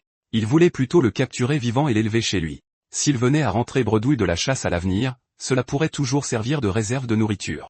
Gus ne s'y opposa pas. De toute façon, les lapins allaient être ramenés par Ju-won, il importait peu de savoir ce qu'il en ferait. Voyant que Gus était d'accord, Ju-won prit un sac en tissu et s'approcha lentement du lapin qui n'était pas très loin. Une ombre se dessinait vaguement dans les hautes herbes devant lui. C'était le lapin, pris au piège à cet endroit. Ensuite, les 2 hommes retournèrent à la demeure du vieux Gus. Gus continua d'enseigner à Ju-won comment fabriquer des pièges et des outils de chasse. Pour la première fois depuis son arrivée dans ce monde, Ju-won sentit que sa nouvelle vie prenait enfin un sens. Soudain, du coin de l'œil, il aperçut quelques planches de bois posées sur une table dans un recoin de la pièce, sur lesquelles étaient gravés des caractères de ce monde. Ju-won ramassa alors une des planches, interrompit Gus et tenta de lui exprimer son désir d'apprendre à lire. Bien qu'il pût désormais comprendre le sens global des conversations quotidiennes, il était toujours incapable de déchiffrer la moindre lettre de ce monde. Face à la détermination de Ju-won, Gus se gratta la tête et resta pensif un instant. Puis, il se dirigea vers un coffre dans le coin. Il fouilla soigneusement à l'intérieur. Bientôt, Gus en sortit un paquet de planches en bois et les tendit à Ju-won. Il emmena ensuite Ju-won vers la table. Sortant du papier et une plume, il dit à Ju-won de s'entraîner en recopiant les caractères gravés sur les planches. Gus trouvait que Ju-won était vraiment un homme singulier. Il n'avait jamais pensé que savoir lire et écrire serait très utile ici, et il ne se doutait pas que ces objets, achetés jadis dans l'espoir d'obtenir des mérites militaires, serviraient ainsi aujourd'hui. À l'époque, il lui avait fallu un temps fou pour apprendre à lire. S'il avait su qu'un jour comme celui-ci arriverait, il ne se serait peut-être pas donné autant de mal. Gus posa son regard sur les montagnes lointaines, se disant qu'il était enfin temps d'aller repérer les traces des gobelins. Avec l'arrivée du printemps viendrait la saison des amours pour les animaux, et l'activité des gobelins deviendrait également beaucoup plus intense. Gus trouvait Ju-won encore inexpérimenté, mais la vitesse à laquelle il apprenait à chasser était tout bonnement stupéfiante. Baissant les yeux sur sa jambe blessée, Gus raviva une fois de plus la haine qu'il vouait aux gobelins dans son cœur. Il devait tous les exterminer jusqu'au dernier. Pendant ce temps, dans le chalet, Lise rangeait et raccommodait les affaires de la maison avec Dorothy. Un bruit provenant de l'entrée attira leur attention. C'était Ju-won, qui venait de rentrer de la cabane de Gus. Dorothy se précipita avec joie dans les bras de Ju-won pour lui montrer ses nouveaux vêtements. Ju-won déposa le sac en tissu sur le sol et complimenta la jolie robe neuve de Dorothy, mais le sac posé à terre ne cessait de remuer. Très intriguée, Dorothy demanda à Ju-won, « Pourquoi le sac bouge-t-il? C'est de la magie ?» Ju-won se contenta de sourire. Alors qu'il s'apprêtait à défaire la corde, Lise s'approcha pour l'aider. L'instant d'après, une oreille de lapin surgit brusquement du sac. Excitée, Dorothy descendit immédiatement des bras de Ju-won et s'exclama de joie en voyant le petit lapin. Cependant, dès que la corde fut relâchée, le lapin bondit en se débattant et fit tomber Lise par terre. Face à cela, Dorothy fut également surprise, réalisant soudain que ce lapin avait une apparence très étrange. Où dans le monde avait-on déjà vu un lapin avec une corne sur la tête? Craignant que Dorothy ne se blesse, Lise s'interposa précipitamment. Elle attrapa le lapin à 2 mains. Même elle ne s'attendait pas à capturer si facilement un lapin à l'allure aussi singulière. Mais en y regardant de plus près, elle s'aperçut que la créature était blessée. Ju-won ne l'avait pas remarqué tout à l'heure. Il s'avança et prit le lapin des mains de Lise. Le lapin tremblait d'impuissance entre ses mains. Lorsque Ju-won caressa doucement la zone blessée, une faible lueur apparut autour de sa main. En un instant, la blessure du lapin fut entièrement guérie. À ce moment précis, Dorothy accourut avec un panier. Ju-won y déposa le lapin. Puis il demanda à Dorothy d'en prendre bien soin et de le garder en sécurité. Bientôt, la nuit fut complètement tombée. Dorothy finit par s'endormir, blottie sous les couvertures, enlaçant tendrement le lapin. Pendant ce temps, Lise apprenait à lire et à écrire à Ju-won.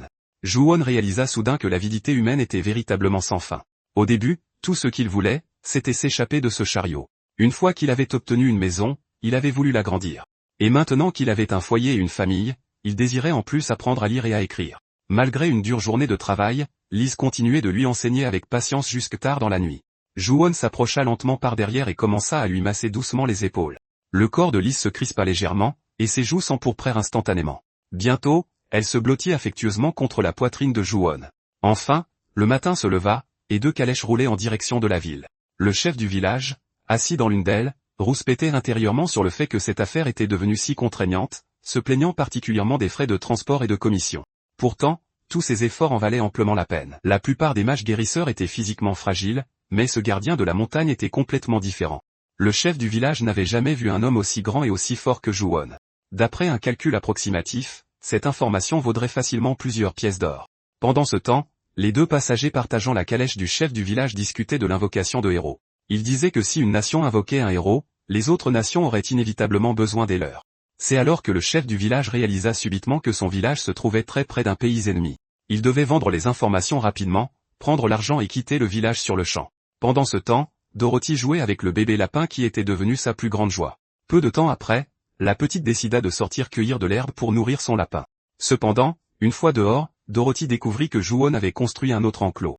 En regardant les 2 lapins noirs dans l'enclos, Dorothy pensa qu'il était bien moins mignon que son lapin à cornes resté à l'intérieur. Malgré tout, l'enfant arracha de l'herbe et s'approcha pour les nourrir. Les enfants sont toujours si pleins de vie et dotés d'une imagination débordante. On ne sait quelle idée traversa l'esprit de Dorothy, mais elle fut soudainement remplie d'enthousiasme. Pendant ce temps, Lise triait les peaux de bêtes dans la maison, car le groupe de marchands n'allait pas tarder à arriver. Elle n'avait pas vraiment envie de vendre la peau de loup, mais sa famille avait encore besoin de beaucoup de produits de première nécessité. Par exemple, elle voulait acheter à Ju-won de nouveaux vêtements et une paire de chaussures. Une seule peau de lapin ne suffirait jamais à couvrir tout cela. Après un moment de réflexion, Lise rassembla résolument ses longs cheveux sur le côté. Puis elle prit des ciseaux et coupa ses cheveux sans la moindre hésitation. Lorsque Ju-won revint, Lise l'accueillit comme à son habitude. Mais en la voyant, Ju-won resta figé sur place. Pourquoi les cheveux de Lise étaient-ils soudainement devenus si courts? Dorothy aussi regarda autour d'elle, cherchant où étaient passés les cheveux de sa mère. Réalisant que Lise s'était coupé les cheveux, Dorothy demanda d'un ton fâché. « Maman, pourquoi as-tu coupé tes cheveux? C'était beaucoup plus joli quand c'était long. » Ju-won caressa doucement la joue de Lise et lui dit d'une voix déchirante. « Je suis désolé. Dans ce monde, la seule raison pour laquelle une femme coupait ses longs cheveux était généralement pour les vendre afin de survivre. » Au mot tendre de Ju-won, les larmes montèrent aux yeux de Lise. Elle le serra fort dans ses bras, et cette fois, ce n'étaient pas des larmes de tristesse, mais de joie. Le lendemain, tous les 3 se rendirent ensemble au marché. Le marché grouillait de monde et résonnait de bruits animés. Cela faisait bien longtemps que Ju-won ne s'était pas retrouvé dans un endroit aussi plein de vie. Pendant que Dorothy courait de tous les côtés avec excitation, il se rappela que la dernière fois qu'il avait vu une scène aussi animée, c'était le jour de Noël, avant de venir dans ce monde. À l'époque, il était toujours seul, mais maintenant, il avait enfin une famille. À ce moment-là, Dorothy repéra un pot magnifiquement décoré et s'y précipita, tout excitée. Mais c'est alors qu'une voix surgit. « C'est moi qui le prends. » Dorothy s'arrêta un instant. Perplexe, elle se retourna et vit un garçon blond aux yeux bleus apparaître au coin de la rue. Les 2 enfants se dévisagèrent intensément, aucun ne semblant prêt à reculer. Pendant ce temps, Lise se dirigeait vers un stand avec ses cheveux coupés et sa peau de lapin. Le marchand y jeta un coup d'œil et prétendit que le prix avait baissé car ils avaient récemment reçu beaucoup de peaux de ce genre. Mais en réalité, la qualité de la peau était excellente. Il disait cela uniquement pour faire baisser le prix. En entendant cela, Lise ne put cacher sa déception. C'est alors qu'une ombre immense bloqua soudainement la lumière du soleil. Le marchand, absorbé par la peau, n'avait même pas remarqué que quelqu'un s'était approché. En levant enfin la tête, il croisa le regard de Ju-won, une silhouette imposante qui se tenait derrière Lise. Le marchand, qui avait l'intention de continuer à marchander, eut soudain les mots coincés dans la gorge. Ju-won appuya fermement sur la main du marchand. Puis, reprenant la peau, il dit « Lise, allons ailleurs. Cet enfoiré est en train de mentir. » Le marchand ne s'attendait pas à ce que Ju-won soit aussi fort ni qu'il annule l'affaire si facilement, mais il refusait toujours d'admettre son tort. « C'est vraiment le prix du marché dans le coin. Très bien. Je vais vous rajouter du sel, une marmite et même des vêtements. » Ce n'est qu'en entendant le marchand soudainement améliorer son offre que Lise comprit qu'il avait essayé de l'arnaquer. « Allons-y. Trouvons quelqu'un qui nous donnera le juste prix. » Mais moins de 3 secondes plus tard, le marchand finit par hisser le drapeau blanc et appela précipitamment Ju-won pour l'arrêter. Il savait qu'en l'arrêtant ainsi, il allait perdre une grande partie de sa marge bénéficiaire. De son côté, Dorothy était déjà en train de s'amuser avec 2 enfants du coin. Ju-won et Lise appelèrent Dorothy pour lui dire qu'il était temps de rentrer. Sur le chemin du retour, blottie dans le grand manteau de son père, Dorothy ressentait une chaleur et une paix absolue. Réalisant qu'il était arrivé à la maison, La petite passa rapidement la tête et tenta de descendre de ses bras. À peine ses pieds eurent-ils touché le sol qu'elle courut tout droit vers l'enclos des lapins. En la voyant faire, Ju-won et Lise gloussèrent. Dorothy prit une poignée d'herbe et courut joyeusement vers les lapins. Mais arrivée à l'enclos, l'enfant découvrit que les lapins avaient disparu et que l'intérieur était vide. Des larmes coulèrent aussitôt sur les joues de Dorothy. Surprise par les pleurs de l'enfant, Lise accourut précipitamment pour voir ce qui se passait. Ju-won ouvrit aussi immédiatement la porte pour demander ce qui n'allait pas. Dorothy pleura à chaudes larmes et dit « Les lapins ont disparu ». Juste au moment où Ju-won allait consoler l'enfant, il vit que Lise aussi commençait à pleurer. Voir la mère et la fille pleurer l'une à côté de l'autre pour un lapin fit éclater de rire Ju-won. Il n'aurait jamais imaginé que toute la famille puisse rire et pleurer ensemble pour un incident aussi insignifiant. À la tombée de la nuit, Gus fit son apparition au plus profond de la forêt. Ses yeux étaient fixés sur une silhouette au loin. Après de longues recherches, il avait enfin trouvé la trace des gobelins. Une quantité massive de gobelins s'était déjà rassemblée là, et ce n'était qu'une question de temps avant que leur vivre ne s'épuise. Dans ce cas, ils risquaient de s'entretuer puis d'attaquer les villages voisins. Un gobelin seul n'est pas particulièrement fort. Ce qui les rendait terrifiants, c'est qu'ils se déplaçaient toujours en meute et se reproduisaient à une vitesse folle. Ils pillaient les villages et enlevaient les femmes humaines. Et quand le printemps arrivait, ils ne pouvaient plus contrôler leur instinct de reproduction. Gus pensa immédiatement à Ju-won, car seul, Gus ne pourrait jamais anéantir tous ces gobelins. Il savait qu'il se servait de Ju-won, mais il n'avait pas d'autre choix. Le matin se leva enfin, et Lise venait tout juste de se réveiller. En ouvrant la porte, elle aperçut quelqu'un qui travaillait près de la grange. En s'approchant, elle vit 2 lapins pendus à une corde. Lise ne s'attendait pas à ce que Ju-won ait déjà attrapé 2 lapins de si bon matin. En fait, Ju-won était monté dans la montagne avant même le lever du soleil. Au départ, il avait prévu d'attraper au moins un lapin vivant, mais ils étaient plus agiles qu'il ne l'imaginait. Ju-won crut même voir de la moquerie dans les yeux des lapins. Cela avait totalement réveillé son esprit de compétition. Lise regarda avec admiration Ju-won qui faisait semblant de les avoir attrapés sans effort. Puis elle toucha l'un des lapins pendus et demanda s'il devait le rôtir ou en faire des conserves. Ju-won décrocha un lapin et le lui tendit. « Mettons un peu de sel et rôtissons-le ». Comme il avait encore du mal à prononcer correctement l'expression maître du sel, il fit même le geste d'En saupoudré vers Lise. Lise hocha la tête, lui promettant de préparer quelque chose de délicieux. Lorsque Ju-won revint après avoir terminé d'autres tâches, Lise avait déjà fini de préparer le lapin et l'avait mis sur le feu. Mais en regardant de plus près, il remarqua que les flammes semblaient trop faibles. En se concentrant, une petite flamme jaillit du bout de ses doigts. Ce pouvoir n'était peut-être pas encore assez grand pour accomplir des miracles, mais il était plus que suffisant pour allumer un feu. Malgré tout, voyant que le lapin mettait trop de temps à cuire, Ju-won tendit à nouveau ses doigts. Mais à sa grande surprise, d'innombrables flammes brûlantes ont soudainement jailli. Ju-won a sursauté et a essayé d'éteindre le feu. Avec des flammes aussi énormes, le lapin entier risquait d'être réduit en cendres. On dirait qu'il ne maîtrisait pas encore ce pouvoir à sa guise. Ju-won a commencé à se demander pourquoi les flammes ne brûlaient pas son propre corps. Et s'il imaginait les flammes envelopper uniformément la viande de lapin, maintenir une bonne température et la rôtir de tous les côtés, au lieu de se concentrer uniquement sur le bout de ses doigts, c'est ce qu'il a fait. En rouvrant les yeux, Ju-won l'a fixé, sous le choc. Maintenant, les flammes enveloppaient uniformément la viande de lapin. Il avait enfin compris comment utiliser cette magie et, étonnamment, avait réussi à rôtir la viande de lapin à la perfection. Ju-won a posé sur la table la viande de lapin croustillante et dorée. Lise et Dorothy ont toutes les deux halté d'admiration. Ju-won a arraché 2 cuisses de lapin et en a tendu une à chacune. En voyant la mère et la fille manger avec une totale satisfaction, Ju-won a également ressenti un bonheur immense. S'il pouvait continuer à vivre des jours aussi paisibles, cela lui suffirait. Depuis ce jour-là, Kim Ju-won s'est rendu dans la clairière pour s'entraîner à la magie dès qu'il avait du temps libre. Il pouvait désormais atteindre une cible à 5 mètres de distance. Ces flammes pouvaient chauffer une pierre jusqu'à ce qu'elle devienne rougeoyante. Il était même difficile d'imaginer les dégâts qu'il pourrait infliger à un humain ou à un monstre. Doté à la fois de la magie de feu et de guérison, Ju-won était enfin capable de protéger Lise et Dorothy. Il n'était pas sûr que ce pouvoir lui ait vraiment été donné par le Père Noël. Mais à l'approche de Noël, il sentait qu'il devrait préparer n'importe quelle offrande pour cet homme. Pendant ce temps, chaque fois que le petit lapin se réveillait, Dorothy le portait dans ses bras et jouait avec lui partout. Elle a même commencé à apprendre au lapin qui était sa famille. En montrant Lise, elle a dit « Voici maman ». Puis, elle a pointé Ju-won. « Voici papa ». Enfin, elle s'est montrée elle-même. « Et moi, je suis ta grande sœur ». En entendant le mot grande sœur, Ju-won s'est figé sur place. Qu'est-ce ce que ça veut dire? Sous le choc, il a regardé Lise et s'est lentement approché d'elle. Se pourrait-il qu'elle attende déjà un deuxième enfant?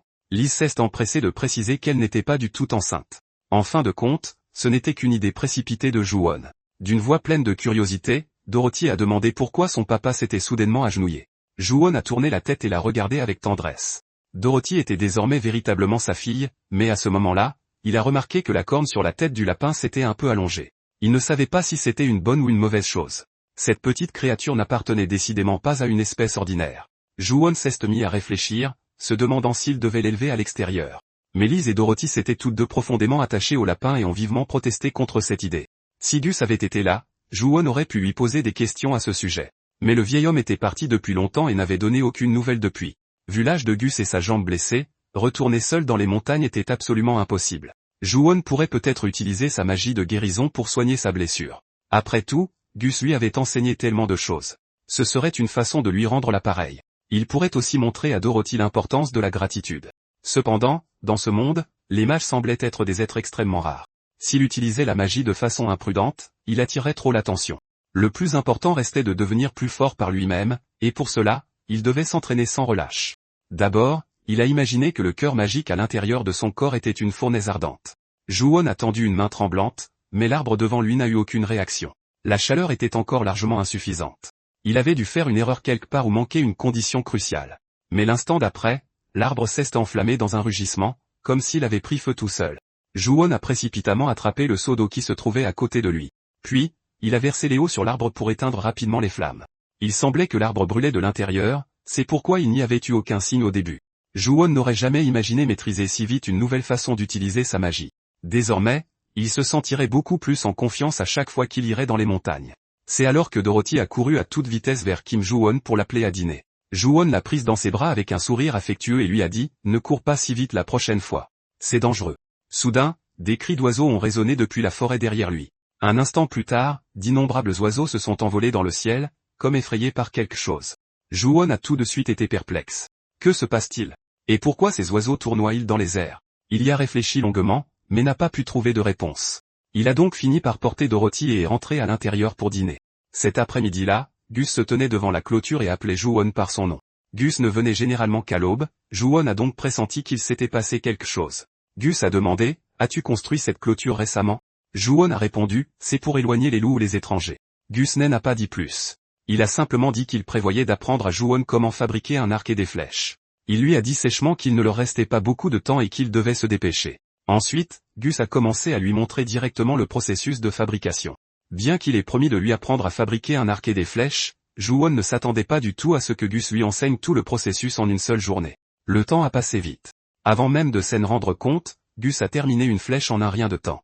Voyant qu'il semblait particulièrement pressé, Ju-won a fini par demander, « S'est-il passé quelque chose dans les montagnes? Vous avez l'air très pressé aujourd'hui, et tout à l'heure, il y avait beaucoup d'oiseaux qui tournaient dans le ciel. » Mais Gus n'a pas donné d'explication. Il a simplement répondu que des loups avaient peut-être attaqué quelqu'un, en insistant pour que Ju-won s'entraîne plus dur afin de maîtriser le processus le plus rapidement possible. Gus observait Ju-won de derrière. D'innombrables pensées traversaient ses yeux. En réalité, Gus avait déjà informé le chef du village quelques jours plus tôt qu'il avait trouvé des traces de gobelins. Le chef du village avait envoyé son fils dans une ville voisine pour demander de l'aide. La ville abritait une petite guilde. Bien qu'elle ne soit pas grande, elle intervenait généralement rapidement en cas de danger dans les environs. Gus avait entendu dire que la guilde avait déjà prévenu les aventuriers et commencé à rassembler des gens. C'est pourquoi Gus n'avait pas pu se détendre ces derniers jours. Il devait surveiller de près les mouvements des gobelins. L'endroit où tous ces oiseaux étaient apparus était probablement la zone d'activité des gobelins, et il y avait un petit village de 5 ou 6 foyers à proximité. Gus soupçonnait les femmes vivant là-bas d'être déjà devenues des cibles pour les gobelins. Si les gobelins commençaient à se déplacer, ce village serait inévitablement emporté par l'attaque. Il pourrait y avoir des victimes, mais s'il pouvait l'empêcher, Gus n'avait aucune intention de rester les bras croisés. Pour l'instant, Gus espérait seulement que Ju-won deviendrait plus fort au plus vite. Si les gobelins lançaient une attaque totale et que Liz était prise au piège, Ju-won perdrait sûrement la raison. Pour Gus, qui avait passé toute sa vie en tant que chasseur, cet endroit allait peut-être devenir son dernier sanctuaire. Pourtant, il espérait sincèrement que Ju-won continuerait à vivre heureux, car rien n'était plus précieux que de voir une famille vivre ensemble en sécurité. Ju-won, ignorant encore tout des plans de Gus, continuait de construire une clôture autour de la cabane. Liz, debout près de la fenêtre, regardait le vent glacial fouetter violemment le visage de Ju-won. Alors, elle lui apporta un bol de soupe bien chaude. « Bois encore un peu avant de travailler, » lui dit-elle tendrement. « Il fait si froid, dehors. » Ju-won répondit avec un doux sourire, « Je vais bien. Une fois que j'aurai clôturé tout le périmètre, je serai beaucoup plus rassuré à chaque fois que j'irai dans la montagne. » Par ce froid glacial, s'asseoir près du feu de camp pour savourer une soupe chaude lui procurait un réconfort indescriptible. Et lorsque Ju-won avala jusqu'à la dernière goutte la soupe qu'elle avait préparée, Liz ressentit une profonde satisfaction. Submergé par une vague d'émotion, Ju-won attira Liz dans ses bras. Il remerciait sincèrement le ciel de lui avoir accordé une épouse aussi merveilleuse. La vie ici était paisible et joyeuse, Mais le lendemain, en peinant à essorer les vêtements mouillés près de la rivière, la machine à laver de son monde d'origine lui manqua terriblement. Ici, il fallait laisser tremper le linge dans une solution alcaline toute la nuit, le laver le lendemain, le rincer à l'eau claire, et ce n'est qu'ensuite qu'on pouvait l'étendre pour le sécher. C'était une corvée des plus épuisantes. En imaginant que Liz avait dû accomplir tout cela seule chaque jour, Ju-won eut le cœur serré de compassion pour elle. À cet instant précis, Dorothy accourut, serrant un lapin dans ses petits bras. Elle supplia Ju-won de le sauver, lui expliquant qu'une des pattes du lapin était blessée. Lorsque Ju-won souleva doucement le lapin, une faible lueur commença à émaner de sa main droite. En un instant, la petite blessure sur la patte du lapin fut complètement guérie. Mais à ce moment-là, Ju-won remarqua que la corne sur la tête du lapin brillait. Il était absolument certain de ne pas avoir eu la berlue. Que se passe-t-il? Cependant, l'instant d'après, la lueur de la corne s'estompa à nouveau. Ju-won avait déjà interrogé Gus à propos de cette fameuse corne de lapin. Bien que Gus n'ait jamais vu de ses propres yeux, il avait entendu dire qu'une bête magique ressemblant à un lapin à corne unique vivait dans les profondeurs de la forêt. Il disait que si on tissait un lien profond avec elle dès son plus jeune âge, elle était généralement inoffensive. C'était pour cette raison que Ju-won avait autorisé Dorothy à élever ce lapin, mais même Gus n'avait jamais entendu dire que la corne pouvait s'illuminer. À bien y penser, il se pouvait qu'il n'en sache tout simplement pas assez sur cette créature. Ju-won caressa tendrement le lapin qu'il tenait dans ses bras. « Tu n'es pas un être dangereux, n'est-ce pas? Parce que je ne permettrai jamais que Liz ou Dorothy soient en danger. » Mais la seconde suivante, le lapin commença à ronfler paisiblement. L'espace d'un instant, Ju-won crut vraiment que le lapin lui avait répondu, avant de réaliser à quel point sa pensée était ridicule. Il espérait sincèrement que ce lapin comprendrait le langage humain. Le visage rayonnant de bonheur, Dorothy s'écria que le lapin avait besoin d'un joli prénom. Ju-won réfléchit profondément. Et si on appelait le lapin à cornose, et le lapin en peluche Toto? En entendant que les deux lapins avaient désormais un nom, un sourire éclatant de joie illumina le visage de Dorothy. En bas, dans le village, tous les habitants, ayant entendu les rumeurs d'une attaque imminente de gobelins, étaient plongés dans une profonde angoisse. Par-dessus tout, les gobelins étaient tristement célèbres pour kidnapper des femmes, mais les villageois ne pouvaient se résoudre à abandonner le foyer où leur famille vivait depuis des générations. La famille du chef du village avait déjà commencé à comploter pour prendre la fuite. Mais en tant que chef, il ne pouvait décemment pas fuir le premier de manière flagrante, alors il n'avait d'autre choix que d'ordonner secrètement à sa femme de charger des vivres dans la charrette quand personne ne regardait. L'humeur du chef du village était, elle aussi, exécrable. Sa précédente tentative de signaler qu'un mage vivait peut-être dans le village ne s'était pas déroulée sans accroc. Pendant ce temps, au fin fond de la forêt, Gus retenait son souffle, caché dans les buissons. Dans une clairière non loin de là, les gobelins avaient commencé à se battre sauvagement entre eux depuis un bon moment déjà. La faim et l'instinct de reproduction les avaient complètement consumés. Les gobelins qui attaquaient les villages humains pour la première fois étaient généralement ceux qui avaient perdu ce genre de combat. Chassés de la horde, ils n'avaient d'autre choix que de rôder dans les villages voisins pour trouver de la nourriture et des femmes. Seul, Gus ne pourrait jamais tous les repousser. Et s'il parvenait à les attirer tous vers un seul et même endroit? Aussitôt, l'image de la cabane dans la montagne, où vivait la famille de Ju-won, lui traversa l'esprit. C'était un lieu isolé, éloigné du village, et seul Ju-won, Liz et Dorothy y résidaient. Dans l'esprit de Gus, sacrifier une seule famille valait bien mieux que de condamner le village tout entier. Et sans une femme et une fille pour le freiner, Ju-won deviendrait peut-être enfin un chasseur véritablement exceptionnel. Depuis sa plus tendre enfance, le père de Gus lui avait inculqué qu'un homme ne devait jamais avoir la moindre faiblesse. Gus avait toujours cru être un chasseur frôlant la perfection, et il considérait que la seule vulnérabilité de Ju-won était sa femme et sa fille qui l'attendaient à la maison. Si cette faiblesse était éradiquée et que Ju-won héritait de toutes les techniques de chasse de Gus, il forgerait l'ultime chasseur. Comme Gus l'avait prévu, les gobelins vaincus commencèrent à se diriger vers le village. Gus les traqua de loin, attendant patiemment l'occasion idéale pour agir. De son côté, Ju-won n'avait pas la moindre idée du drame qui se tramait. Un autre lapin avait été pris dans l'un de ses pièges, mais pour une raison obscure, il n'arrivait pas à se défaire d'un sentiment d'anxiété persistant.